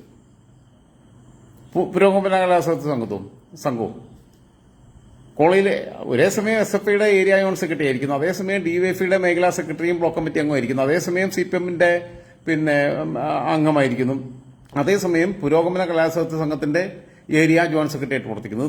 ഈ 4 ഘടകങ്ങൾ ഒരേ സമയം പ്രവർത്തിച്ചിട്ടുള്ള ആളാണ്. ഓക്കെ, ഞാൻ ബാക്കി കൂടി കേൾപ്പിക്കാം, എന്നിട്ട് അടുത്ത വീഡിയോ പ്രവർത്തിക്കുന്ന ജനങ്ങൾക്കിടയിൽ പ്രവർത്തിക്കുന്ന സഖാക്കന്മാരെന്നുള്ള വാക്കിന് അർത്ഥം നൽകുന്ന സഖാക്കന്മാരെ ഒന്നുമല്ല. അത് ഞാൻ എപ്പോഴും ഇടയ്ക്കിടയ്ക്ക് ഞാൻ ആവർത്തിച്ച് പറയാറുണ്ട്. അതുകൊണ്ട് ഈ മനക്കഴുതകളായ അന്തംകമ്മികളോട് ഞാൻ വീണ്ടും പറയുന്നു, നീയൊക്കെയാണ് ഈ പാർട്ടിയെ മുച്ചൂട് മുടിക്കുന്നത്. നീയൊക്കെ ഒന്നുകിൽ കാര്യങ്ങൾ മനസ്സിലാക്കി പ്രതികരിക്കണം, അല്ലെന്നുണ്ടെങ്കിൽ എതിർക്കുന്നവന്റെ സ്വരങ്ങളെ കൃത്യമാക്കി മനസ്സിലാക്കിക്കൊണ്ട്. ഇത് വളരെ കറക്റ്റാ. സുഡാപ്പികളും ജമായത്തുകളുമാണ് അന്തകമ്പികളായിട്ടുള്ള, അതിനകത്ത് അന്തകമ്പികളായിട്ടുള്ള അവരാണ് ഇസ്ലാം മതത്തെ നശിപ്പിക്കുന്നത്. അതേപോലെ കമ്മ്യൂണിസ്റ്റ് പാർട്ടിക്കകത്തുള്ള യഥാർത്ഥ സഖാക്കൾക്ക് ചിത്തപ്പേരുണ്ടാക്കുന്നത് അന്തംകമ്പികളായിട്ടുള്ള ഈ സൈബർ പോരാളികൾ, വിവരമില്ലാത്തവന്മാർ, കുത്താനും പെട്ടാനും പോകുന്നവരും ബോംബുണ്ടാക്കാൻ പോകുന്നവരാ. സത്യ നല്ല കമ്മ്യൂണിസ്റ്റുകാരൊക്കെ ഇപ്പോഴും നമ്മുടെ നാട്ടിൽ കുറച്ചൊക്കെ ജീവിച്ചിരിപ്പുണ്ട്. കുറച്ചു കാലം കൂടി കഴിഞ്ഞാൽ കഴിഞ്ഞു, അവരൊക്കെ ഭരിച്ചു കഴിഞ്ഞാൽ കഴിഞ്ഞു. ഞാൻ പറഞ്ഞല്ലോ, സംസ്ഥാന തലത്തിൽ ആകെ ഇപ്പൊ 2-3 എണ്ണേ ഉള്ളൂ. VS, പാലോട് മമ്മൂട്ടി, PK ഗുരുദാസ്, അങ്ങനെ ഒരു 10 പേരുണ്ടാവും മാക്സിമം. ജില്ലാ തലത്തിലൊന്നും ഇപ്പൊ ഈ സാധനങ്ങൾ കാണാനേ ഇല്ല, അങ്ങനത്തെ ക്വാളിറ്റിയുള്ള ആൾക്കാരെ. അപൂർവമായി സിംഹവാലം കുറുകുവിനെ പോലെ വംശനാശം നേരിട്ടുകൊണ്ടിരിക്കുന്ന ആൾക്കാരാണ് ഈ യഥാർത്ഥ കമ്മ്യൂണിസ്റ്റുകാരെന്ന് പറയുന്നത്. പിന്നെ അടുത്തിട്ടിൽ കുറെ പേരുണ്ട് പാവങ്ങൾ, സ്വപ്നം കണ്ടിട്ട് നാളെ രാവിലെ എഴുന്നേക്കുമ്പോഴും തൊഴിലാളികൾക്ക് വിപ്ലവം ഉണ്ടായോ എന്നുള്ളത് രാവിലെ ചുറ്റും നോക്കുന്ന ആൾക്കാരുണ്ട്. വിവരമില്ലാത്ത ആൾക്കാർ, പാവങ്ങൾ. അവർക്ക് വേറെ ദുരുദ്ദേശമൊന്നുമില്ല. അവരവരെ കയ്യിലെ അവർ പണിയെടുത്ത പൈസ ഒന്ന് കൂലിപ്പണിക്ക് പോകുന്നതെന്ന് 10 രൂപ പാർട്ടിക്ക് വേണ്ടി ചെലവഴിക്കുന്ന. ഓക്കെ, ബാക്കി കൂടി കേൾക്കാം. അത് ക്രിയാത്മകമാണെന്നുണ്ടെങ്കിൽ ആ ചോദ്യങ്ങൾ നിങ്ങൾ തന്നെ ചോദിച്ച് ഉത്തരം നൽകണം. ഇപ്പൊ ഞാൻ ചോദിച്ച ചോദ്യം നിങ്ങളുടെ പാർട്ടി തന്നെ മുഖ്യമന്ത്രിയുടെ ഓഫീസിനോട് ചോദിച്ചിട്ട് കണക്കുകൾ പുറത്തുവിടാൻ പറഞ്ഞാൽ നല്ല കാര്യമാണല്ലോ. ജനത്തിന്റെ മുന്നിലേക്ക് കണക്കുകൾ എത്തുമല്ലോ, സംശയങ്ങൾ മാറുമല്ലോ. അപ്പൊ ജനങ്ങളെ സംശയത്തിലാക്കിക്കൊണ്ട് വിശ്വാസത നഷ്ടപ്പെടുത്തിക്കൊണ്ട് മുന്നോട്ട് പോകാതെ ജനങ്ങളുടെ വിശ്വാസം കൂടുതൽ പിടിച്ചുപറ്റി മുന്നോട്ട് പോകാനാണ് സർക്കാർ ശ്രമിക്കേണ്ടത്. എന്തായാലും മറ്റൊരു കാര്യം കൂടി മുഖ്യമന്ത്രി ഇന്നത്തെ പത്രസമ്മേളനത്തിൽ പറഞ്ഞു. അതായത് 2016 മുതൽ 2019 വരെയുള്ള ഓഡിറ്റ് റിപ്പോർട്ട്, പ്രളയ ദുരിതാശ്വാസവുമായി ബന്ധപ്പെട്ട ഓഡിറ്റ് റിപ്പോർട്ടുകൾ പൂർത്തിയായിട്ടുണ്ടെന്നും അതിന്റെ കണക്കുകൾ അതായത് ജനങ്ങൾക്കിടയിൽ ലഭ്യമാക്കത്തക്ക രീതിയിലുള്ള കാര്യങ്ങൾ ചെയ്യുന്നുവെന്നും ഇന്നത്തെ പത്രസമ്മേളനത്തിൽ അദ്ദേഹം വ്യക്തമാക്കി. അപ്പം ഞാൻ ഉന്നയിച്ച 2 കാര്യങ്ങൾക്കും, അതായത് ഞാനെന്ന് പറയുന്നത് ഞാനല്ല കേട്ടോ, കേരളത്തിലെ ജനങ്ങൾ ഉന്നയിച്ച വിഷയം ഞാൻ ഉന്നയിച്ചതല്ല അഖിൽമാരെ. ഈ വിഷയം ആദ്യം റൈസ് ചെയ്ത ഒരാള് അഖിൽമാരുടെ പോലെ ക്രെഡിറ്റ് എടുക്കാൻ വേണ്ടി പറയല്ല, ഏറ്റവും ആദ്യം. പക്ഷെ അഖിലിന് ഒരുപാട് ലക്ഷക്കണക്കിന് പ്രേക്ഷകരുണ്ട്, കേരളമാകെ അറിയപ്പെടുന്ന ആളാണ്.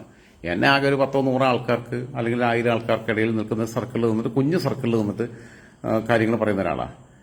പക്ഷേ ഈ വിഷയം റൈസ് ചെയ്തതിനകത്ത് എനിക്കൊരു പങ്കുണ്ടായിരുന്നു എന്ന് ഞാൻ വിശ്വസിക്കുന്ന ആളാണ്. ഉമ്മൻചാണ്ടിയുടെ ചികിത്സാ വിഷയം പോലെ, അത് ലോകശ്രദ്ധയെ കൊണ്ടുവന്നതുപോലെ തന്നെ ഈ വിഷയത്തിനകത്തും എനിക്കൊരു പങ്കുണ്ടായിരുന്നു വിശ്വസിക്കുന്ന ആളെയാണ്. ഞാനൊരു ക്യാമ്പയിൻ തുടങ്ങി വെക്കുന്നു. ആ ക്യാമ്പയിനകത്ത് ജോയ് മാത്യു ഏറ്റുപിടിക്കുന്നു, അത് ഷാജിൻ സ്കറിയ അതിന്റെ ഫോളോ ചെയ്യുന്നു, ബാക്കിയുള്ള കാര്യങ്ങൾ ചെയ്യുന്നു, എല്ലാവരും അതിന്റെ വഴിയെ പോകുന്നു. CNDRFന്റെ സുതാര്യതയെക്കുറിച്ചും വോട്ടിങ്ങിനെ കുറിച്ചും ഞാൻ സംസാരിക്കുന്നു എന്നുള്ളത്. പക്ഷെ എനിക്കെന്താ പ്രശ്നം എന്ന് വെച്ചാൽ, എനിക്ക് അധികം ഓഡിയൻസ് ഇല്ലാത്തതുകൊണ്ട് നാട്ടുകാർക്ക് അറിയില്ല നമ്മളാണ് തുടങ്ങി വെച്ചതെന്നുള്ളത്. ഇത് പ്രശ്നമല്ല. എന്നെ സംബന്ധിച്ചിടത്തോളം സാമൂഹിക ഉത്തരവാദിത്വം. ഇപ്പൊ നമ്മളവിടെ ഈ ആദിവാസികള് ഈ മൃതശരീരങ്ങൾ കണ്ടെത്താൻ വേണ്ടി ഇത്രയും ദിവസം കഷ്ടപ്പെട്ടത്, അവര് ഇവിടെ ബാക്കിയുള്ളവരെ പോലെ ഫോട്ടോഷൂട്ട് നടത്തിയിട്ട് അവരെ ക്രെഡിറ്റ് എടുക്കാൻ നിൽക്കുന്നില്ലല്ലോ. അപ്പം ഞാൻ അങ്ങനെ കിട്ടുന്നുള്ളൂ. ആ മനുഷ്യർ അത്രയും സത്യസന്ധനാവാൻ എനിക്ക് കഴിഞ്ഞിട്ടില്ലല്ലോ. ഞാൻ ഇപ്പോഴും പറയുന്നത് ഞാനാണ് തുടങ്ങി വെച്ചെന്നുള്ളത് ഞാൻ അവകാശപ്പെടുമ്പം അവർ ചെയ്യുന്ന അത്രയും നന്മ ഞാൻ ചെയ്തിട്ടില്ല. അവരുടെ അത്രയും നിസ്വാർത്ഥനല്ല ഞാൻ ചെയ്തത്. എന്റെ ക്രെഡിറ്റ് തന്നെ വരണം എന്നുള്ള നിർബന്ധ ബുദ്ധി എനിക്ക് ഉണ്ടാവുന്നതുകൊണ്ടാണല്ലോ ഞാനിങ്ങനെ പറയണേ. അപ്പം കുറച്ച് സ്വാർത്ഥത എനിക്കുണ്ട്, അവർക്ക് ഒരു സ്വാർത്ഥതയില്ല. അവരാണ് മനുഷ്യര്. ഓക്കെ, ബാക്കി കൂടി കേൾക്കാം. ഞാനാണ് ഈ വിഷയം റൈസ് ചെയ്തതെന്നുള്ളത് എനിക്ക് 100% ഉറപ്പുണ്ട്. ഈ വിഷയം CNDRFനെ കുറിച്ചും ബാക്കിയുള്ള കാര്യങ്ങളെക്കുറിച്ചും ഒക്കെ ദിവസങ്ങളായിട്ട് തുടങ്ങിയിട്ട് വെച്ചിട്ടുള്ള പരിപാടിയാണ്. അതിപ്പം കേരളത്തിൽ എല്ലാവരും ചർച്ച ചെയ്ത് തുടങ്ങിയപ്പോൾ സെലിബ്രിറ്റികൾ ഉൾപ്പെടെ ഏറ്റുവിളിച്ചു എന്നുള്ളത് മാത്രമേ ഉള്ളൂ. അതിൽ തന്നെ കണക്കുകളിൽ ഇനി നമുക്ക് അറിയേണ്ടത് ഈ കണക്കുകൾ ആർക്കൊക്കെ എവിടൊക്കെ കിട്ടി എന്നുള്ള കാര്യങ്ങളാണ് നമുക്ക് അറിയേണ്ടത്. എന്തായാലും അതിന് ഞാൻ മുമ്പ് പറഞ്ഞിരുന്നു, 6 മാസത്തിനുള്ളിൽ നിങ്ങൾ പബ്ലിഷ് ചെയ്താൽ മതി മുഖ്യമന്ത്രിയുടെ ദുരിതാശ്വാസ നിധിയിലേക്ക് പണം നൽകാൻ ഞാനും തയ്യാറാണ് എന്ന് തന്നെയാണ് ഞാൻ എഴുതിയിരുന്നത്. ആ വാക്കിനോട് നീതി പുലർത്തുക എന്ന ഉദ്ദേശത്തോടു കൂടി 1 ലക്ഷം രൂപ മുഖ്യമന്ത്രിയുടെ ദുരിതാശ്വാസ നിധിയിലേക്ക് തൽക്കാലം നൽകുന്നു. മറ്റു കാര്യങ്ങൾ വീട് വെച്ച് കൊടുക്കാവുന്ന കാര്യങ്ങൾ അല്ലാതെ തന്നെ നേരിട്ട് ചെയ്യാനും ഞങ്ങൾ തയ്യാറാണ്. ഇനി രണ്ടാമത്തെ കാര്യം എന്ന് പറയുന്നത്, ഈ നൽകുന്ന തുക, അതായത് ഞാൻ ഉൾപ്പെടുന്ന ഒരു വലിയ സമൂഹം വയനാടിന് വേണ്ടി നൽകുന്ന തുക സുതാര്യമായിരിക്കണം. ഇനി ഇത് സുതാര്യമാകാത്ത രീതിയിൽ നിങ്ങൾ വിനിയോഗിച്ചു കഴിഞ്ഞാൽ വരാൻ പോകുന്ന തെരഞ്ഞെടുപ്പിൽ നിങ്ങൾക്ക് തിരിച്ചടിയാവാൻ പോകുന്ന പ്രതിപക്ഷത്തിന്റെ ഏറ്റവും വലിയ ആയുധം ഞാൻ ഉൾപ്പെടുന്ന ഇടതുപക്ഷ വിരുദ്ധരെല്ലാവരും തന്നെ, ഞാനൊരു ഇടതുപക്ഷ വിരുദ്ധനാണെന്നുള്ള കാര്യത്തിൽ നിങ്ങൾക്ക് യാതൊരു സംശയവും വേണ്ട.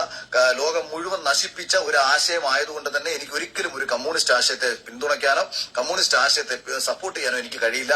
ഏതെല്ലാം രാജ്യങ്ങളിൽ ഈ ആശയം തുടങ്ങിയിട്ടുണ്ടോ ആ രാജ്യങ്ങളെയും ആ രാജ്യത്തെ ജനതയും മൊത്തത്തിൽ നശിപ്പിച്ച ഒരു പൊളിറ്റിക്കൽ ആശയമായതുകൊണ്ട് തന്നെ ഞാൻ പൂർണ്ണമായും ഒരു കമ്മ്യൂണിസ്റ്റ് വിരുദ്ധൻ തന്നെയാണ്. എന്റെ രാഷ്ട്രീയം എന്താണെന്ന് ചോദിച്ചാൽ ഞാനൊരു കമ്മ്യൂണിസ്റ്റ് വിരുദ്ധൻ തന്നെയാണ്. ഇതാണ് എന്റെ രാഷ്ട്രീയം.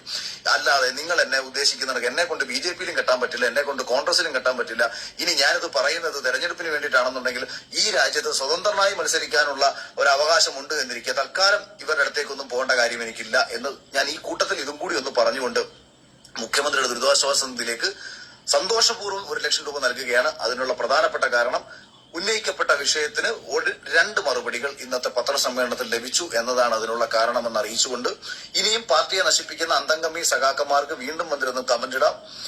നിങ്ങളുടെ കമന്റുകളൊക്കെ തന്നെ പാർട്ടിക്ക് ഭാവിയിൽ വിലയേറിയ വോട്ടായി മാറുമെന്ന് വളരെ സന്തോഷപൂർവ്വം പറഞ്ഞുകൊണ്ട് അവസാനിപ്പിക്കുകയാണ്. ഒരു കാര്യം കൂടെ കൂട്ടത്തിൽ ഞാൻ ഒന്ന് കൂട്ടിച്ചേർത്ത് കൊള്ളട്ടെ. ബിഗ് ബോസിൽ എനിക്ക് ഒരുപാട് എതിർപ്പുകൾ നേരിടേണ്ടി വന്നിട്ടുണ്ട്. എന്റെ നേരെ ഒരുപാട് ചോദ്യങ്ങൾ വന്നിട്ടുണ്ട്. ഞാൻ ഈ ചോദ്യങ്ങൾക്കെല്ലാം വളരെ കൃത്യമായ മറുപടി കൊടുത്തത് കൊണ്ടാണ് ഇത് കണ്ടുകൊണ്ടിരുന്ന ജനത എന്നെ ഇഷ്ടപ്പെട്ടതും എനിക്ക് വോട്ട് ചെയ്തതും. അത് കണക്ക് മുഖ്യമന്ത്രിക്കെതിരെ നിരവധി ചോദ്യങ്ങൾ ഉയർന്നു വരും. ഈ ചോദ്യങ്ങൾക്ക് വളരെ കൃത്യമായി മറുപടി കൊടുക്കാൻ കഴിഞ്ഞാൽ തീർച്ചയായും നിങ്ങൾക്ക് തന്നെ വിജയിക്കാൻ കഴിയുമെന്നുള്ള ശുഭപ്രതീക്ഷയോടെ മുന്നോട്ട് പോകൂ സഖാക്കന്മാരെ. Thank you. ഇതിൽ 2 കാര്യങ്ങളല്ല. ഒന്ന് പിന്നെ അഖിൽമാരാരുടെ സർക്കാസം ഭയങ്കര രസമായിട്ടുണ്ട്.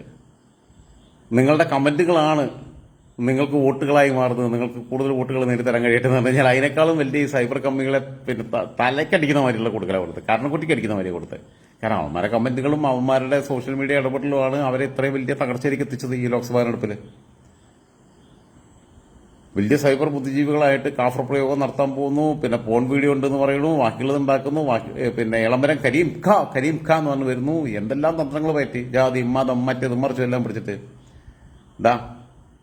ഷാഫി ജയിച്ചു, രാഘവൻ ജയിച്ചു, ഒക്കെ ജയിച്ചു. പിന്നെ രണ്ടാമത്തെ ഒരു കാര്യം, പിന്നെ അഖിൽ പറഞ്ഞത് സ്വതന്ത്രനായിട്ട് മത്സരിക്കാനുള്ള ഇതുണ്ട്. പിന്നെ അഖിലിന്റെ രാഷ്ട്രീയ ബാർഗനിങ്ങിന്റെ ഭാഗമാണ് ഒരു ഷുവർ സീറ്റ് അല്ലെങ്കിൽ ഒരു പൊളിറ്റിക്കലായിട്ടുള്ള, കാരണം ഒരു വലിയ സാധ്യതയുള്ള സ്ഥാനത്തേക്ക് കോൺഗ്രസുമായിട്ടും BJP-യുമായിട്ടും ഒക്കെ ഒരേ സമയം ബാർഗെയിൻ ചെയ്യുകയും ആര് ഏറ്റവും നന്നായിട്ടുള്ള ഓഫർ കൊടുക്കുന്നു. കാരണം അഖിൽ വലിയൊരു എന്താ പറയുക, അങ്ങനെ ഫെയിമിലേക്ക് എത്തി. അത് കുറച്ചു കാലം കൂടെ കഴിഞ്ഞാൽ ഡൗൺ ആവും. അടുത്തൊരു സീസൺ കൂടി വരുമ്പോഴത്തേക്ക് ഇപ്പോഴത്തെ സീസണിൽ വന്ന ആൾക്ക് അത്ര എത്താൻ പറ്റിയിട്ടില്ല. പക്ഷെ അടുത്ത അഖിൽ വർത്താനം പറയാറുണ്ട്, അഖിലിനെത്തി. അത് കഴിഞ്ഞാൽ കഴിഞ്ഞു. അപ്പൊ അതിന് മുമ്പ് ആ കച്ചവടം ഡീൽ ഉറപ്പിക്കുന്നതിന്റെ ഭാഗമായിട്ടുള്ള പറച്ചില്ല അതും അഖിൽ. പക്ഷെ അഖിലിനെ പോലുള്ള ആൾക്കാർ രാഷ്ട്രീയത്തിൽ വരണം എന്നുള്ള അഭിപ്രായക്കാരനാണ്. ചിന്ത ഉണ്ടല്ലോ, ബുദ്ധി ഉണ്ടല്ലോ. ഈ ബുദ്ധിയും വിവരം ഇല്ലാത്തവന്മാരവിടെ വന്നേച്ച് ഈ കപ്പലിനെ കപ്പിത്താനുണ്ട് എന്നൊക്കെ പറഞ്ഞ് നടക്കുന്ന പിന്നെ ഊളകളെ പോലെ കോൺഗ്രസിലെ ബിയാണ ഷെഫീർ, പിന്നെ BJP-യിലെ പിന്നെ ഗോപാലകൃഷ്ണൻ, CPM-ലെ സജീഷ്, CPM-ൽ കുറേ ഉണ്ട്. വിമാനത്താവളത്തിന്റെ ബല എത്രയാന്ന് ചോദിച്ച ജെക്സി തോമസ്, വാഴക്കൊല കട്ട ചിന്താ Jerome, my brother is my sister എന്ന് പറഞ്ഞ ഏറിയും, ഇങ്ങനെയുള്ള കുറെ സാധനങ്ങളല്ലേ ഇരിക്കണേ. അപ്പൊ അതിനേക്കാളൊക്കെ എത്രയോ ഫാർ ബെറ്ററാണ് അഖില്. അഖിലൊക്കെ ഇവരെയൊക്കെ വെച്ച് നോക്കുമ്പോൾ അഖിലൊക്കെ എത്രയോ രാഷ്ട്രീയത്തിൽ വരേണ്ട ആളാണെന്ന് പറഞ്ഞു. രാഷ്ട്രീയ ബോധമുണ്ട്, സെൻസ് ഉണ്ട്, അതിനകത്ത് എനിക്ക് അത് സംശയമില്ല. പിന്നെ അഖിൽ അവസാനം പറഞ്ഞ കാര്യത്തിനകത്ത് ബിഗ് ബോസിലെ വിജയവും ഇതും തമ്മിൽ താരതമ്യം ചെയ്യരുത്. എനിക്കെതിരെ എന്തെല്ലാം സാധനങ്ങൾ ഉണ്ടായി, എന്നിട്ട് ഞാൻ ബിഗ് ബോസിൽ വിജയിച്ചില്ലേ, ഇത്രയും ആൾക്കാർ എന്നെ സ്നേഹിക്കുന്നവർ വോട്ട് ചെയ്തിട്ടില്ല, ഞാൻ വോട്ട് ചെയ്തിട്ടില്ലല്ലോ. നിങ്ങൾ എത്ര പേര് വോട്ട് ചെയ്തതാണ്, എത്ര പേര് ബിഗ് ബോസ് കണ്ടിട്ടുണ്ട്? ഞാൻ കാണാറുണ്ടായിരുന്ന ആളല്ല. അതൊക്കെ കഴിയുമ്പോൾ സ്ക്രോൾ അവിടെ ഇവിടെ കാണുന്ന ചില ബൈറ്റ്സ് മാത്രമേ നമ്മൾ കാണാറുള്ളൂ. ടൈറ്റിലൊക്കെ നോക്കുമ്പോൾ ഒന്ന് ക്ലിക്ക് ചെയ്ത് നോക്കും. അത് എന്തെങ്കിലും അതിനകത്ത് കണ്ടന്റ് കണ്ടു കഴിഞ്ഞാൽ അത് നോക്കും, 2-3 മിനിറ്റ് ഉണ്ടാവുള്ളൂ. അവർ എങ്ങനെ കട്ട് ചെയ്ത് ഇടല്ലേ. അല്ലാതെ ആരായിരുന്നു കാണുന്നത്? കുറച്ച് പേരെ കാണുന്നുള്ളൂ. ഈ സീക്രട്ട് ഏജന്റ് എന്ന് പറയുന്ന മരയുളിയുടെ പിന്നെ ഭാര്യയും പിന്നെ അവളുടെ സുഹൃത്ത് എന്താ മറ്റേ ബായി എന്ന് പറയുന്ന അവനും അല്ലാതെ ഈ കേരളത്തിൽ പിന്നെ ഏതെങ്കിലും അമ്മച്ചിമാരൊക്കെ ഇങ്ങനെ പിന്നെ കുഴിയിലോട്ട് കാലം നിട്ടിരിക്കുന്ന അമ്മച്ചിമാർക്ക് നേരം പോകാൻ വേണ്ടിയൊരു സാധനം എന്നുള്ള രീതിയിൽ അവർക്കിപ്പോൾ സീരിയസ് കാര്യങ്ങളൊന്നും സംസാരിക്കാൻ താല്പര്യം ഉണ്ടാവില്ല. അങ്ങനെ ഇരുന്ന് കണ്ടു കാണും. അല്ലാതെ അപ്പച്ചന്മാരും അല്ലാതെ ആരും കണ്ടിട്ടുണ്ടാവില്ല. അപ്പോൾ അത് വെച്ചിട്ട് ഒരിക്കലും അഖിൽ അവിടെ ജയിച്ചത് വെച്ചിട്ട് അഖിലൊരിക്കലും പിന്നെ ഇലക്ഷൻ എന്ന് പറയുന്ന സ്ഥാനത്തിലേക്ക് തെരഞ്ഞെടുപ്പ് രാഷ്ട്രീയത്തിലേക്ക് കടന്നു വരുമ്പോൾ അതിനെ വെച്ചിട്ട് കാണരുത്. എന്തായിരുന്നാലും അഖിൽ അവസാന ഘട്ടത്തിലെങ്കിലും കൃത്യമായ നിലപാട് പൂർത്തീകരിച്ചതിനകത്തുള്ള നന്ദി രേഖപ്പെടുത്തുന്നു. അത്രയേ ഉള്ളൂ. എനിക്ക് അഖിലിനോട് ആദ്യം മറ്റേ വീഡിയോ കണ്ടപ്പോൾ ആ വീഡിയോ ഡിലീറ്റ് ചെയ്തെന്ന് തോന്നുന്നു. അതിനകത്തുനിന്ന് ഞാൻ ഈ മുഖ്യമന്ത്രിക്ക് ഫണ്ട് കൊടുത്തു എന്നൊക്കെ പറഞ്ഞിട്ട് മാത്രം പറയണം. അതിനകത്തൊരു പ്ലീസിംഗ് ഉണ്ട്. ചെറിയ കാലുപിടുത്താണത്. ഞാനിത് സുതാര്യമാക്കും, നിങ്ങൾ ഡീറ്റെയിൽസ് പബ്ലിഷ് ചെയ്യുക, അതിന് ശേഷം കൊടുക്കുള്ളൂ എന്നല്ലേ പറയണ്ടേ.